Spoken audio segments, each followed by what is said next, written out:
ದೈವತ್ವ ಅನ್ನುವಂಥ ಪದವು ಬೈಬಲಲ್ಲಿ ಇದೆಯಾ? ನೆಕ್ಸ್ಟ್ ಏನಂತ ಹೇಳಿದ್ರೆ, ಇದರಲ್ಲಿ ದೈವತ್ವ ಎನ್ನುವಂತಹ ಪದ ಬೈಬಲ್ನಲ್ಲಿ ಇದೆಯಾ, ಇರುತ್ತದೆಯಾ, ಅಥವಾ ಬರೆಯಲ್ಪಟ್ಟಿದೆಯಾ, ಉಲ್ಲೇಖ ಮಾಡಲ್ಪಟ್ಟಿದೆ ಅನ್ನೋದು ಆಲೋಚನೆ. ಸೊ ದೈವತ್ವ ಅನ್ನೋ ಶಬ್ದ whether it is Bible related word or not ಅನ್ನೋದನ್ನು ಚೆಕ್. ದೈವತ್ವ ಎನ್ನುವಂಥ ಪದ ಬೈಬಲ್ನಲ್ಲಿ ಬರೆಯಲ್ಪಟ್ಟಿದೆಯಾ? ದೈವತ್ವ ಅನ್ನೋ ಶಬ್ದ ಪದ ಬೈಬಲ್ನಲ್ಲಿ ಇದೆಯಾ ಇಲ್ವಾ? ಇದೇನು ಔಟ್ ಆಫ್ ಬೈಬಲಾ ಅಥವಾ ಇನ್ ದ ಬೈಬಲಾ? ಏನು ಬದರ್? ಅಲ್ಲ, ಗೊತ್ತಿದ್ದೆ ಅಂತೇಳಿ. ಇಲ್ಲ ಬದರ್, ನಾನು ಅದ್ರ ಬಗ್ಗೆ ಇಲ್ಲ ಅಂದ್ರೆ ನಾನೇ ಹೇಳ್ತೀನಿ. ಗೊತ್ತಿದ್ದು ಇಲ್ಲೋ ಸುಮ್ಮನೆ ಮತ್ತೆ ಯಾಕೆ ಬೇಕಪ್ಪ, ಇಷ್ಟು ದಿನ ಆಗಿದೆ ಗೊತ್ತಿದೆ ಅಂತ ಹೇಳ್ಬಿಟ್ರೆ ಹಾಗಾದರೆ ಎಲ್ಲಿ ಅಂತ ನಿಮಗೆ ಪ್ರಶ್ನೆ ಕೇಳ್ತೀನಿ, ತೋರಿಸ್ಬೇಕು ಆಧಾರ ಮತ್ತೆ ನನಗೆ. Right, okay. ನೀವು ಅಂದರೆ ಒಂದು ಆಲೋಚನೆ ಹೇಳಿ, ತೊಂದರೆ ಇಲ್ಲ. ನಿಮಗೆ ರೆಫರೆನ್ಸ್ ಗೊತ್ತಿಲ್ಲದೇ ಇದ್ರೂ ಪರವಾಗಿಲ್ಲ. ಇರಬಹುದಾ ಅಥವಾ ಇಲ್ವಾ? ಏನು ಬದರ್? ಇದೆ. ಏನು ಬದರ್? ಉಂಟಾ ಅಥವಾ ಇರ್ಬೋದು? ಎರಡು ಯಾವುದಾದ್ರೂ ಹೇಳಿ. ಅಂದರೆ ನಿಮಗೆ ಗೊತ್ತಿರೋ ರೆಫರೆನ್ಸ್ ಓದಿಲ್ಲ ಅಂದರೆ ಇರ್ಬೋದು ನನ್ನ ಅನಿಸಿಕೆ ಅಂತ ಹೇಳ್ರಿ, ಪರವಾಗಿಲ್ಲ. ಅದೈತೆ ಎಲ್ಲೋ ಚೆಕ್ ಮಾಡೋಣ. ಏನು ಬದರ್? ನಿಮ್ಮ ಅನಿಸಿಕೆ ಏನು ಬದರ್? ದೈವತ್ವ ದೇವರಿದಾನ ಅಂದರೆ ಅದನ್ನ ಗುಣದ ಬಗ್ಗೆ ಇದ್ದೇ ಇರುತ್ತೆ. ಬೈಬಲಲ್ಲಿ 5 ಸಾರಿ ಈ ಶಬ್ದ ಬರೆಯಲ್ಪಟ್ಟಿದೆ. ಎಷ್ಟು ಬಾರಿ? 5 ಟೈಮ್ಸ್. 5 ಬಾರಿ ಬರೆಯಲ್ಪಟ್ಟಿದೆ. ಬರ್ಕೊಳ್ಳಿ.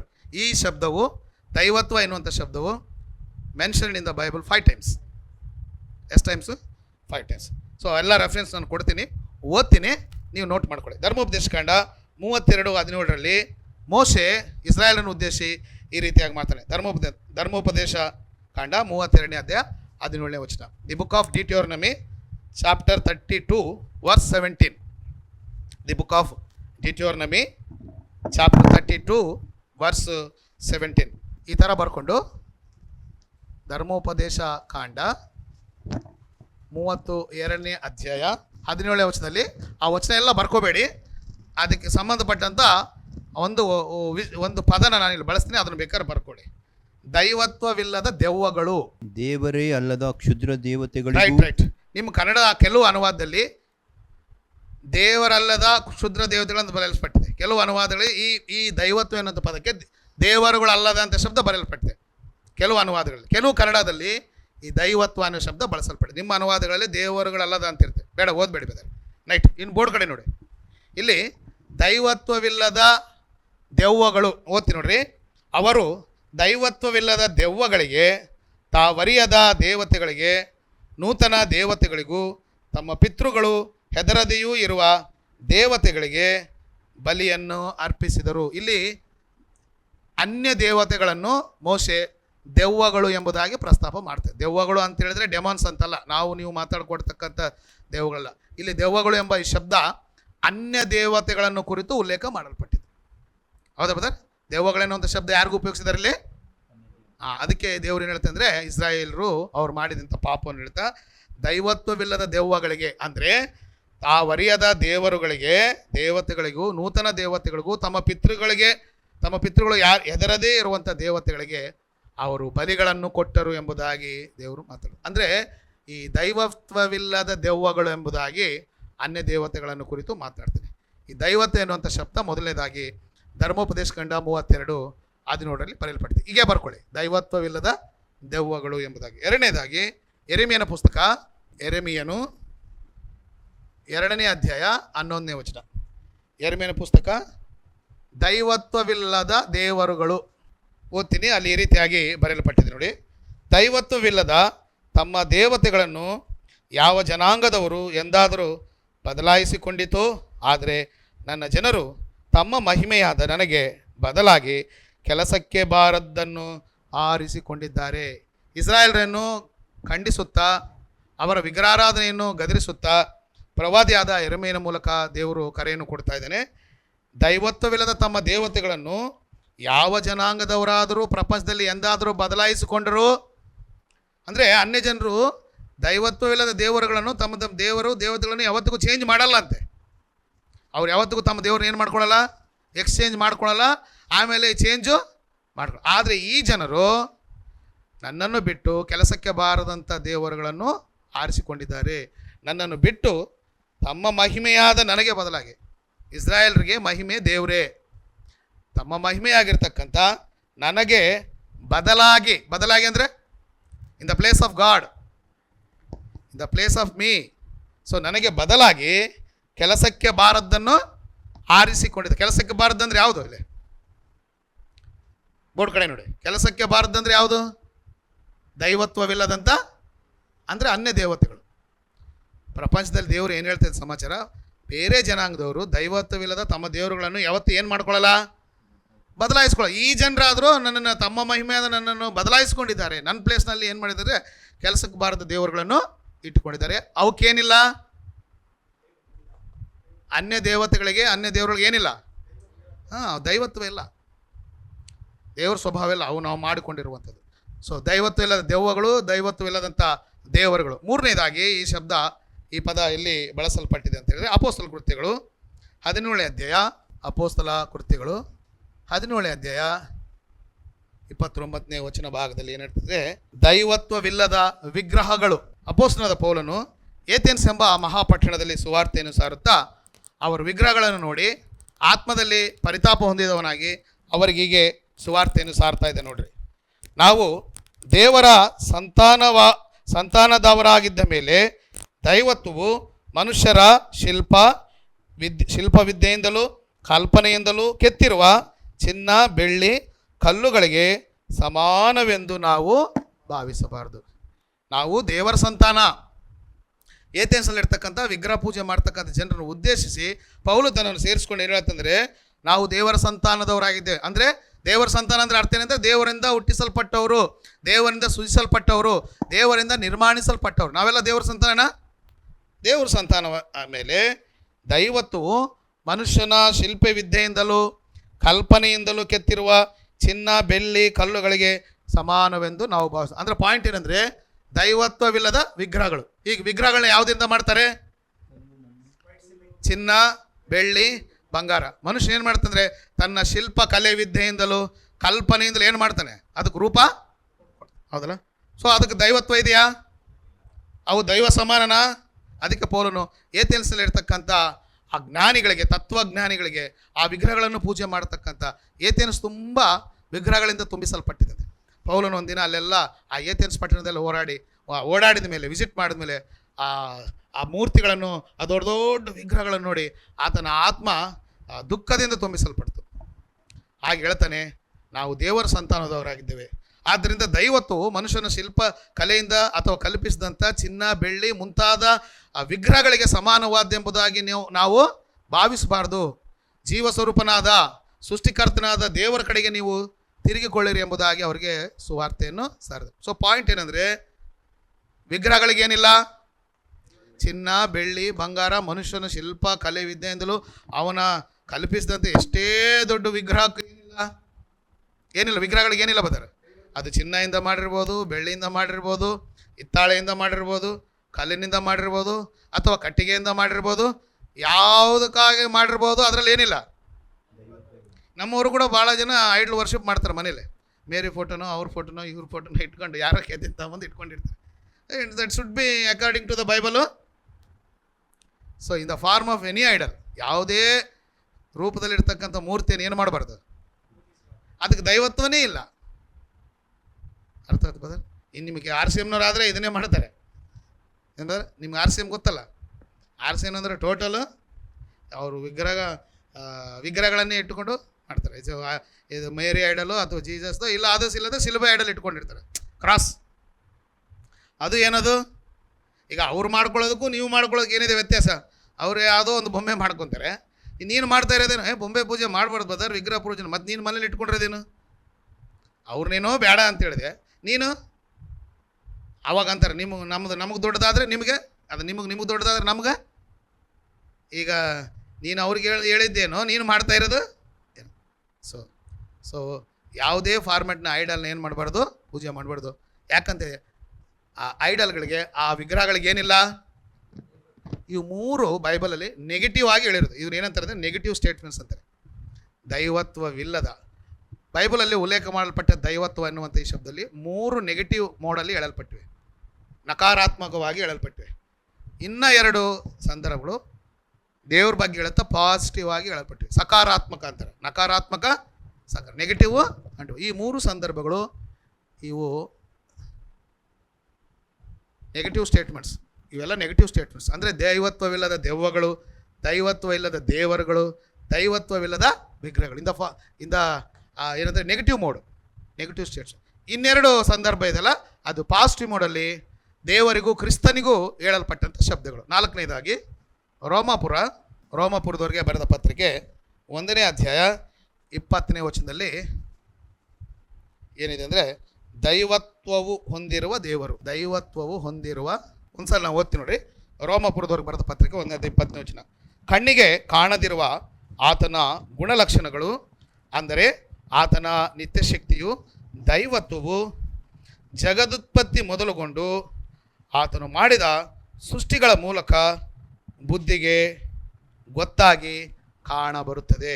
ನೋಡ್ರಿ, ಈ 1ನೇ ಅಧ್ಯಾಯದಲ್ಲಿ ಏನು ಮಾಡ್ತಾರೆ ಅಂದರೆ, ವಿಗ್ರಹ ಪೂಜೆಯನ್ನು ಖಂಡಿಸುತ್ತಾ, 1ನೇ ಅಧ್ಯಾಯದಲ್ಲಿ ಏನಿದೆ ಅಂದರೆ ವಿಗ್ರಹ ಪೂಜೆಯನ್ನು ಖಂಡಿಸುತ್ತಾ, ವಿಗ್ರಹಗಳಲ್ಲಿ ದೈವತ್ವ ಇಲ್ಲ, ವಿಗ್ರಹಗಳು ದೇವರಲ್ಲ, ಸೃಷ್ಟಿ ದೇವರಲ್ಲ, ಸೃಷ್ಟಿನ ಪೂಜೆ ಮಾಡಬಾರ್ದು ಅಂತೇಳಿ ದೇವ್ರನ್ನ ನಾವು ಹೇಗೆ ತಿಳ್ಕೊಬೋದು? ದೇವ್ರು ಹೇಗೆ ಅಂತ ಹೇಳಿದ್ರೆ, ಕಣ್ಣಿಗೆ ಕಾಣದಿರುವ ಆತನ ಗುಣಲಕ್ಷಣಗಳು. ಅದಕ್ಕೆ ದೇವ್ರನ್ನ ಇನ್ವಿಸಿಬಲ್ ಗಾಡ್ ಅಂತೀವಿ. ಇನ್ವಿಸಿಬಲ್ ಗಾಡ್ ಅಂದರೆ ಅದೃಶ್ಯನಾದ ದೇವರು.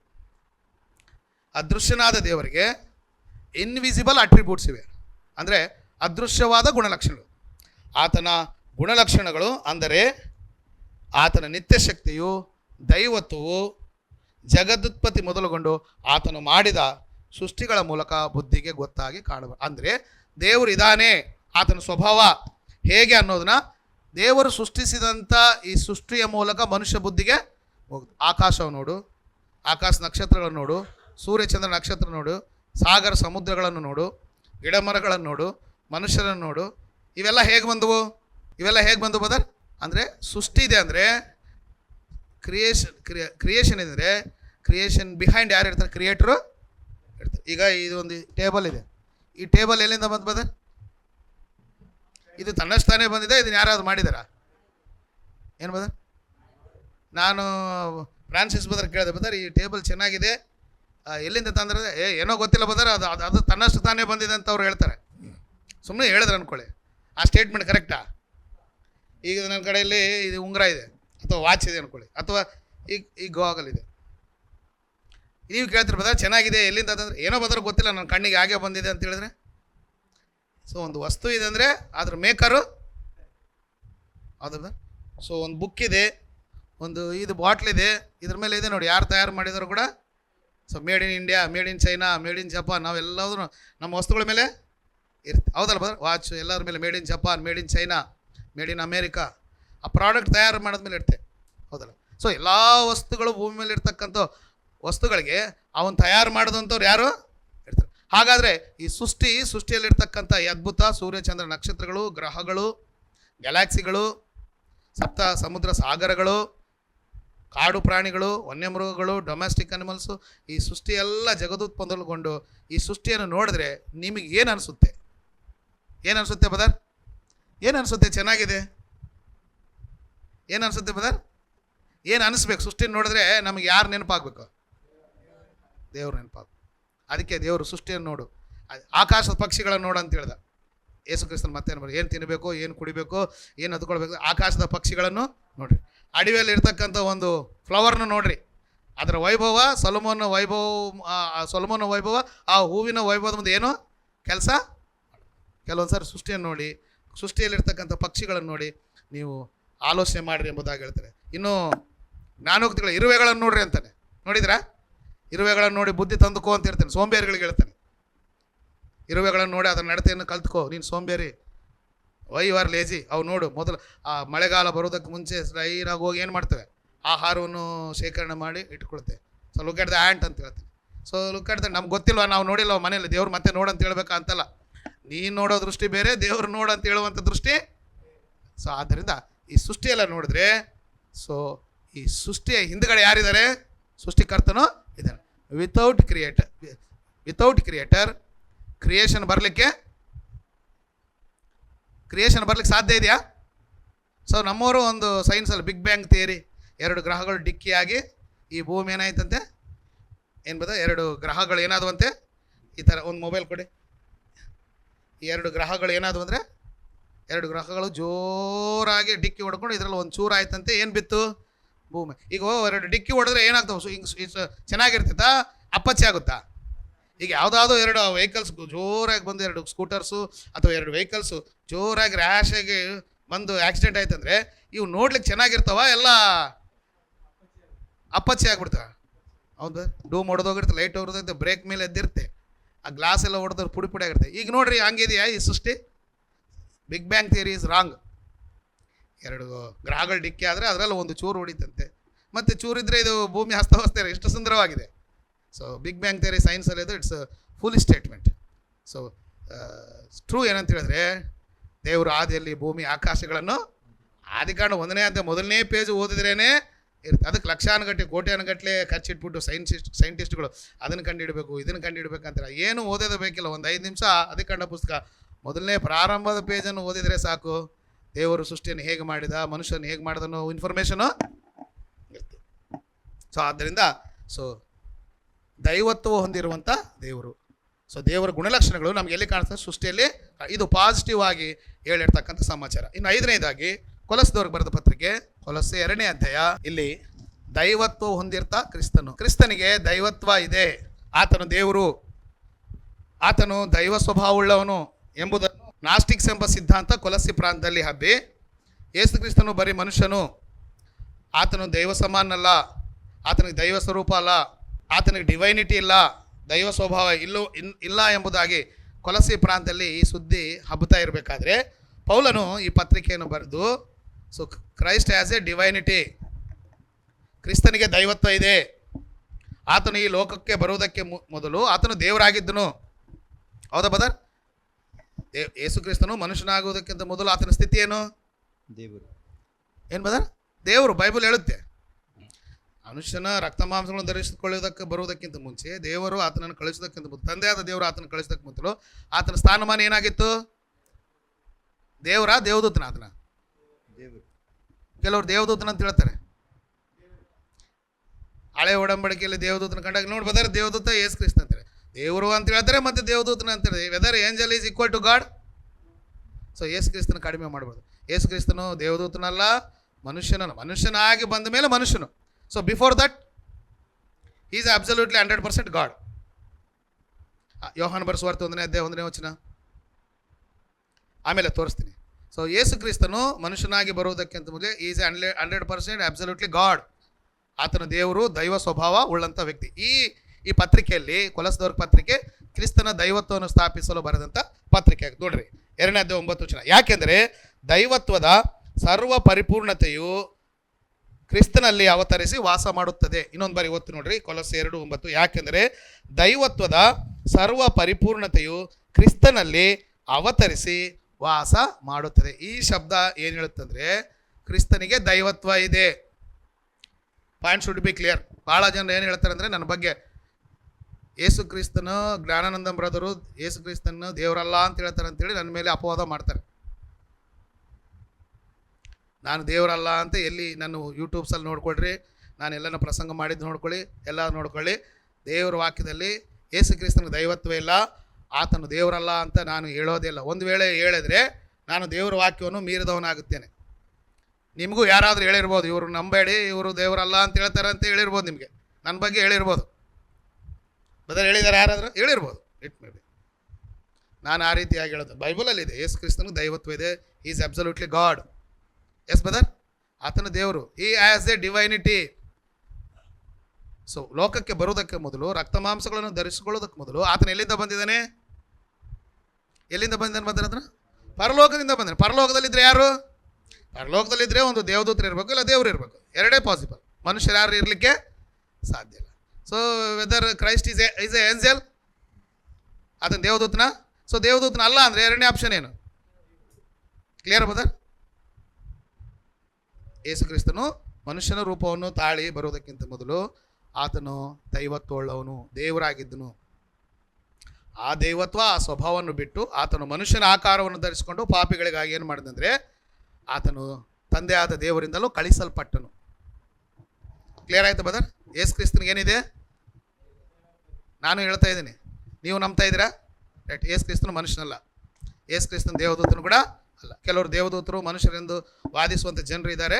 ಸೊ ಅಂಥವ್ರನ್ನ ಯಾರಾದರೂ ಇದ್ದರೆ ಅಂಥ ನಂಬಿಕೆಯಲ್ಲಿ ಇರ್ತಕ್ಕಂಥವ್ರಿಗೆ ಅದು ಎಲ್ಲಿ ವಾಕ್ಯಾಧಾರ ಇಲ್ಲ. ಆದರೆ ಯೇಸು ಕ್ರಿಸ್ತನ ದೈವತ್ವ ಉಳ್ಳವನು ದೇವರು ಎಂಬುದಕ್ಕೆ ಆಧಾರಗಳು, ಆಧಾರ ಇರೋದನ್ನು ನಾವು ಕಡೆಗಣಿಸಿ ಹೇಳಿದ್ರೆ ಅದು ತಪ್ಪುತ್ತಾನೆ ಬ್ರದರ್, ತಪ್ಪುತ್ತಾನೆ ಬ್ರದರ್. ಸೊ ಇಷ್ಟು ಕ್ಲಿಯರ್ ಆಗಿದೆ, ಯೇಸು ಕ್ರಿಸ್ತನು ದೈವತ್ವ ಉಳ್ಳಂಥ ವ್ಯಕ್ತಿ, ಆತನು ದೈವ ಸ್ವಭಾವ. ಕೊಲೊಸ್ಸದವರಿಗೆ ಬರೆದ ಪತ್ರಿಕೆಯಲ್ಲಿ ಸೊ ದೈವತ್ವ ಹೊಂದಿರುವಂಥ ಕ್ರಿಸ್ತನು. ಸೊ ಇವೆರಡು ಪಾಸಿಟಿವ್ ಮೋಡಲ್ಲಿ ಹೇಳಿದೆ, ಈ ಎರಡು ಶಬ್ದಗಳು ಪಾಸಿಟಿವ್. ಇವೆರಡು, ಒಂದು ಎರಡು ಪಾಸಿಟಿವ್ ಸ್ಟೇಟ್ಮೆಂಟ್ಸ್. ನಾನಂದರೆ ಯಾರಿಗೆ ಆಗಿ ಬರಲ್ಲೋ, ಇನ್ನೊಂದ್ಸಲ ಕೇಳ್ತೀನಿ ನೋಡಿ, ನಾನಂದರೆ ಯಾರಿಗೆ ಆಗಿ ಬರಲ್ವೋ ಅಂಥವರು ನನ್ನ ಮೇಲೆ ಫೋನ್ ಮಾಡಿ ಅಥವಾ ಯಾರಾದರೂ ಬಂದಾಗ ಅವ್ನು ಕರೆಸಬೇಡಿ, ಅವರು ಯೇಸು ಕ್ರಿಸ್ತನ ದೇವರಲ್ಲ ದೈವತ್ವ ಇಲ್ಲ ಅಂತ ಹೇಳ್ತಾರೆ ಅಂತ ಭಾಳ ಜನ ಅಪಪ್ರಚಾರ ಮಾಡ್ತಾರೆ. ಆದರೆ ಅವರು ಸ್ಟೇಟ್ಮೆಂಟ್ನ ನೀವು ನಿಜವಾಗಿ ನಂಬಿದ್ರೆ ನಂಬ್ರಿ, ಬಿಟ್ಟರೆ ಬಿಡ್ರಿ, I don't bother about it. But ನಾನು ಆ ರೀತಿಯಾಗಿ ಎಲ್ಲಿ ಉಪದೇಶ ಮಾಡಲ್ಲ. ಯಾಕಂದರೆ ಒಂದು ವೇಳೆ ಆ ರೀತಿಯಾಗಿ ಉಪದೇಶ ಮಾಡಿದ್ರೆ ನಾನು ಸುಳ್ಳು ಬೋಧಕನಾಗ್ತೀನಿ. ಮೊದಲು ನರಕ ಶಿಕ್ಷೆ ಯಾರಿಗಾಗುತ್ತೆ ಬದರ್? ಸೊ ನಾನು ಓಪನ್ ಸ್ಟೇಟ್ಮೆಂಟ್. ಭಾಳ ಜನರು ಅಪಾರ್ಥ ಮಾಡಿಕೊಳ್ಳೋದು, ನಾನು ಹೇಳೋದನ್ನು ಸರಿಯಾಗಿ ಕೇಳೋದೇ ಇಲ್ಲ, ನಾನು ಏನು ಹೇಳ್ತೀನೋ ಅವ್ರಿಗೇನೂ ಗೊತ್ತೇ ಇಲ್ಲ. ಸುಮ್ಮನೆ ನನ್ನ ಮೇಲೆ ಏನು ಮಾಡಬೇಕು ಅಪಪ್ರಚಾರ ಮಾಡಬೇಕು. ಅವ್ರು ಮಂಗಳೂರು ಬರಬಾರ್ದು, ಬೆಂಗಳೂರಿಗೆ ಬರೋದಾದ್ರು, ಬಳ್ಳಾರಿಗೆ ಬರೋದು, ಏನೋ ಫೋನ್ಗಳು ಮಾಡೋದು, ಕಂಡಾಗೆಲ್ಲ ಅವ್ರಿಗೆ ಹೇಳೋದು. ನಾನು ಏನು ಹೇಳಿದೀನೋ ಅವ್ರಿಗೇನು ಗಂಧ ಗೊತ್ತಿಲ್ಲ, ಗಾಳಿ ಗೊತ್ತು, ಸುಮ್ಮನೆ ಅಪಪ್ರಚಾರ ಮಾಡೋದು. ಕೇಳಿದವ್ರು ಏನು ಮಾಡೋದು, ಹೌದಾ ಅನ್ನೋದು. ನಾನು ಎಲ್ಲಿ ಹೇಳಿದ್ದೀನೋ, ಏನು ಹೇಳಿದ್ದೀನೋ, ಅಥವಾ ನನಗೆ ಫೋನ್ ಮಾಡಾದರೂ ಕೇಳ್ಬೋದು, ಯಾವ ವಿಡಿಯೋದಲ್ಲಿ ಮಾತಾಡಿದ್ದೀನೋ ಅಥವಾ ಎಲ್ಲಾದರೂ ಮಾತಾಡಿದ್ದೀನೋ ಅವ್ರು ಕೇಳಿಸ್ಕೊಂಡಿರ್ಬೇಕಲ್ಲ. ಏನು ಬದರ್ ಕೇಳಿಸ್ಕೊಂಡ್ರೆ ಇಂಥದ್ದೇ ಹೇಳಿದಾರೆ ಬದರ್, ಇಂಥ ಸಮಯದಲ್ಲಿ ಹೇಳಿದ್ದಾರೆ ಅಂದರೆ ಅದಕ್ಕೇನಿದೆ, ಆಧಾರ ಇದೆ. ನಾನೇನೋ ಹೇಳಿದ್ರೆ ಅವರೇದೋ ಅಪಾರ್ಥ ಮಾಡಿಕೊಂಡು ಈ ರೀತಿಯಾದಂಥ ಕಟ್ಟುಕತೆಗಳು ನನ್ನ ಮೇಲೆ ಅಪಪ್ರಚಾರ ಮಾಡ್ತಾರೆ. ಮಾಡ್ಕೊಳ್ಳೋ ದೇವ್ರಿಗೆ ಸಂತೋಷ. ಇಲ್ಲದನ್ನು ಹುಟ್ಟಿಸುವಂಥವನು ಶಾಪಗ್ರಸ್ತನೆಂಬುದಾಗಿ ಬೈಬಲ್ ಇದೆ. ನಾವು ಯಾರ ಮೇಲೆ ಆದರೂ ನೇರಾರೋಪಣೆ ಮಾಡಬೇಕಂದ್ರೆ, ಒಬ್ಬರನ್ನ ದೂಷಣೆ ಮಾಡಬೇಕಂದ್ರೆ ನಮ್ಮ ಹತ್ರ ಏನಿರಬೇಕು, ಎವಿಡೆನ್ಸು. ಹೌದು. ಸೊ ಕ್ರಿಸ್ತನಿಗೇನಿದೆ, ಆತನು ಮನುಷ್ಯನಾಗಿ ಬರೋದಕ್ಕೆ ಮೊದಲು ಆತನು ಏನಾಗಿದ್ದ, ದೇವರ ಸ್ಥಾನದಲ್ಲಿದ್ದನು, ಆತನು ದೇವರು.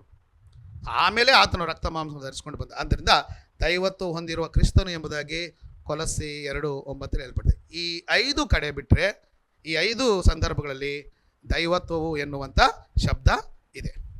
ಸೊ ಇಲ್ಲಿಗೆ ಅರ್ಥ ಆಯ್ತಾ ಬದರ್? ಇದರ ಅರ್ಥ ಆಯ್ತಾ? ಈಗ ಒಂದು ವಿಧವಾದಂಥ ಬೋಧನೆ ಮಾಡ್ತಾರೆ, ಏನಂದರೆ ದೈವತ್ವ ಅನ್ನುವಂಥ ಶಬ್ದ ಬೈಬಲಲ್ಲಿ ಇದೆ. ದೈವತ್ವ ಅಂದರೆ ದೇವರ ತತ್ವ, ದೇವರ ಸ್ವಭಾವ, ದೇವರ ಗುಣಲಕ್ಷಣಗಳು. ಬೈಬಲ್ನಲ್ಲಿ ಎಷ್ಟು ಜನರಿಗೆ ದೈವತ್ವ ಇದೆ ಅಂತ ಬೈಬಲ್ ಹೇಳುತ್ತೆ. ಬೈಬಲ್ನಲ್ಲಿ ದೈವತ್ವ ಹೊಂದಿರುವಂಥ ವ್ಯಕ್ತಿಗಳು ಅಥವಾ ದೈವತ್ವ ಉಳ್ಳಂಥವರು ಎಷ್ಟು ಜನ ಇದ್ದಾರೆ? ಅಲ್ಲ, ನಾನು ಕೇಳ್ತಾರೆ ಎಷ್ಟು ಜನ ಇದ್ದಾರೆ, ಎಷ್ಟು ಜನರಿಗೆ ಬೈಬಲ್ನಲ್ಲಿ ದೈವತ್ವ ಇದೆ ಅಂತೇಳಿ ಬೈಬಲು ಡಿಕ್ಲೇರ್ ಮಾಡುತ್ತೆ. ಎಷ್ಟು ಜನರಿಗೆ ಸಿಸ್ಟರ್? ಡಿ ಟಿ ಅನ್ನೋದು, ದೈವ ಸ್ವಭಾವ ಅನ್ನೋದು ಎಷ್ಟು ಜನರಿಗಿದೆ? ಒಂದು 30 ಜನಕ್ಕಿದೆಯಾ? ಮತ್ತೆಷ್ಟು ಜನರಿಗಿದೆ? ನೀವೇನೋ ಗೊತ್ತಿಲ್ಲದವ್ರಿಗೆ ನೋಡ್ದಂಗೆ ನೋಡ್ತಾ ಇದ್ದೆ, ನನಗೆ ಯಾವಾಗಲಿಂದ ಕೇಳಿದ್ದೆ ಇದು. ಎಷ್ಟು ಜನರಿಗಿದೆ ಬದರ್? ಎಷ್ಟು ಜನರಿಗೆ ಜ್ಯೋತಿ ಸಿಸ್ಟರ್? ಅಷ್ಟೇ, 3 ಜನಕ್ಕೆ. ಮತ್ತು ನೀವು ಯಾಕೋ ಕ್ವಶನ್ ಮಾಡಿ ಏನೋ ಬ್ರದರ್ ಒಂದು 30 ಜನಕ್ಕೆ ಹೇಳ್ತಾರೆ, ಹೇಗೋ ಬೇಡ ಬಿಡಪ್ಪ ಅನ್ನಂಗೆ. 3 ಜನರಿಗೆ ಬೈಬಲಲ್ಲಿ ಏನಿದೆ ಅಂತ ಹೇಳಿದ್ರೆ ದೈವತ್ವ ಇದೆ ಎಂಬುದಾಗಿ ಬೈಬಲಲ್ಲಿ ಕ್ಲಿಯರ್ ಕಟ್ಟಾಗಿ ಬರೆಯಲ್ಪಟ್ಟಿದೆ. 3 ವ್ಯಕ್ತಿಗಳಿಗೆ, ಅಂದರೆ ವ್ಯಕ್ತಿ ಅಂದರೆ ತತ್ವ ಅಂತ. ನಾನು ದೇವರನ್ನ ವ್ಯಕ್ತಿ ಅಂತ ಹೇಳಿದ್ರೆ ಐಡೆಂಟಿಫಿಕೇಷನ್ಗೋಸ್ಕರ ವ್ಯಕ್ತಿ ಅಂತ ಹೇಳ್ತಾರೆ. ವ್ಯಕ್ತಿ ಅಂದರೆ ನಮ್ಮ ಹಾಗೆ ಅಲ್ಲ, ವ್ಯಕ್ತಿ ಅನ್ನೋದು ತತ್ವ ಸ್ವಭಾವ. ದೈವತ್ವ ಉಳ್ಳವರು 3ನೇದಾಗಿ ಎಷ್ಟು ಜನ ಇದ್ದಾರೆ ಬ್ರದರ್? ದೈವತ್ವ ಉಳ್ಳವರು ಏನು ಬ್ರದರ್? 3 ಇದ್ದಾರೆ. ಒಪ್ತೀರಾ ಇದನ್ನು? ನೀವು ಒಪ್ತೀರಂದರೆ ನಾನು ಮುಂದಕ್ಕೆ ಹೋಗ್ತೀನಿ, ಇಲ್ಲ ಬದರ್ ಅಂದರೆ ನಾನು ಇಲ್ಲಿ ಸ್ಟಾಪ್ ಮಾಡಿ ಮತ್ತೆ ಚರ್ಚೆ ಮಾಡ್ತೀನಿ. ನೀವು ಮನಸ್ಫೂರ್ತಿಯಾಗಿ ಓಕೆ ಬದರ್ ಅಂದರೆ ಐ ಕ್ಯಾನ್ ಪ್ರೊಸೀಡ್. ಏನು ಅಬ್ಜೆಕ್ಷನ್ ಇಲ್ವಾ? There is no objection anybody? ಓಕೆನಾ ಬ್ರದರ್? 3 ಇದ್ದಾರಾ? 3 ಇದ್ದಾರೆ ಕಣ್ರಿ. ಅದು ಯಾರಂತ ನಮಗೆ ಎಲ್ಲರಿಗೂ ಗೊತ್ತಿದೆ, ಹೇಳ್ಬಿಡಿ, ಹೇಳಿ ಬ್ರದರ್ ಯಾರ್ಯಾರಂತ. ತಂದೆ, ಮಗನು, ಏನು ಸಿಸ್ಟರ್? ಈ ಬೈಬಲೆಲ್ಲ ತಂದೆ, ಮಗನು, ಪವಿತ್ರಾತ್ಮನ ಬಗ್ಗೆ ಮಾತಾಡುತ್ತೆ. ಹೌದಾ? ಒಪ್ತೀರಾ ಬ್ರದರ್? ಇನ್ನು ಇವ್ರನ್ನ ಬಿಟ್ಟು ಬೇರೆ ಯಾರು ಇದ್ದಾರಾ? ಇಲ್ಲ. ಸೊ ಆದ್ದರಿಂದ ದೈವತ್ವವನ್ನು 3 ಹೊಂದಿದ್ದಾರೆ ಎಂಬುದಾಗಿ ದೇವರ ವಾಕ್ಯದಲ್ಲಿ ನಮಗೆ ಸ್ಪಷ್ಟವಾಗಿ ಬರೆಯಲ್ಪಟ್ಟಿರುತ್ತೆ. ಈಗ ತಂದೆಗೂ ದೈವತ್ವ ಇದೆ, ಅಂದರೆ ತಂದೆಯು ದೈವ ಸ್ವಭಾವವುಳ್ಳವನಂತ. ಅಂದರೆ ತಂದೆಯು ದೈವ ಸ್ವಭಾವವುಳ್ಳವನು, ಮಗನು ದೈವ ಸ್ವಭಾವವುಳ್ಳವನು, ಆತ್ಮನು. ಕ್ಲಿಯರಾ? ಮತ್ತು ಇದರಲ್ಲಿ ಏನೇನೋ ದುರ್ಬೋಧನೆ ಮಾಡಿದ್ದೀನ ಏನಾರಿದ್ರೆ ಈಗಲೇ ಕೇಳಿ. ಆಮೇಲೆ ಯಾರೋ ನನ್ನ ಮೇಲೆ ಅಪಪ್ರಚಾರ ಮಾಡಿ ಇವ್ರು ಆಗಲ್ಲ ಈಗಲ್ಲ. ಸೊ ಇವ್ರ ಮೂವರಿಗೆ ಏನಿದೆ? ಸೊ ತಂದೆ ದೈವ ಸ್ವಭಾವವುಳ್ಳವನು, ಮಗನು ದೈವ ಸ್ವಭಾವನು, ಆತ್ಮನು. ಸೊ ಬೈಬಲಲ್ಲಿ ಇದೆ. ಇಲ್ಲ ಅನ್ಲಿಕ್ಕೆ ನಾನು ಯಾರು? ಇಲ್ಲ, ಯಾರಿಗೂ ದೈವತ್ವ ಇಲ್ಲ ಇವರಲ್ಲಿ ಅಂತ ಯಾರಾದರೂ ಹೇಳಿದ್ರೆ ಅವರು ಸುಳ್ಳು, ಅವರು ಸುಳ್ಳುಗಾರರು. ಏನಿಲ್ವೋ ಅದನ್ನ ಯಾರಾದರೂ ಹೇಳಿದರೆ ಅದು ಏನಾಗ್ತಾರೆ ಬದ? ಸುಳ್ಳುಗಾರರು ಆಗ್ತಾರೆ. ಆದ್ದರಿಂದ ಈಗ ಒಬ್ಬೊಬ್ಬರಾಗಿ ನೋಡೋಣ. ತಂದೆಗೆ ದೈವತ್ವ ಇದೆಯಾ? ಏನು ಬದ? ತಂದೆಗೆ ದೈವತ್ವ ಇದೆಯಾ? ಹೇಳ್ತಾ ಇಲ್ಲ. ಇದೇನಾ? ತಂದೆಗೆ ದೈವತ್ವ ಇದೆ ಎಂಬುದಾಗಿ ದೇವರ ವಾಕ್ಯದಲ್ಲಿ ಎಲ್ಲೆಲ್ಲಿ ಉಲ್ಲೇಖ ಮಾಡಲ್ಪಟ್ಟಿದೆಯೋ ಕೆಲವು ವಚನಗಳನ್ನು ನಾವು ಆಲೋಚನೆ ಮಾಡೋಣ.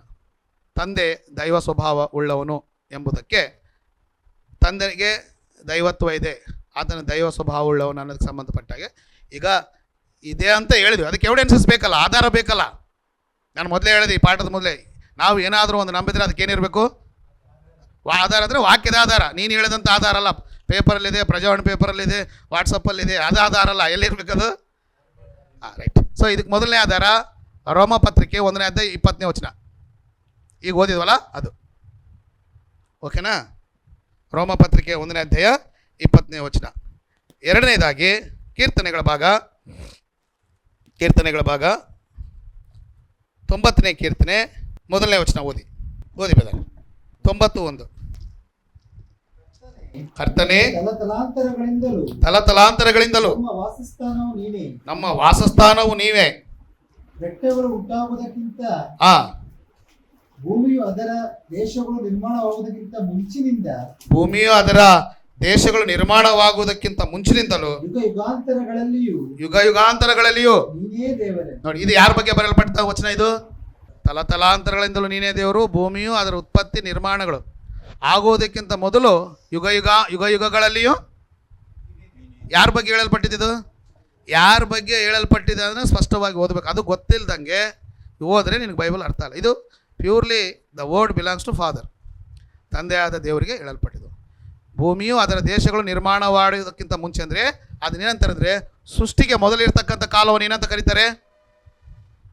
ಸೃಷ್ಟಿಗೆ, before creation of the world, what it's called?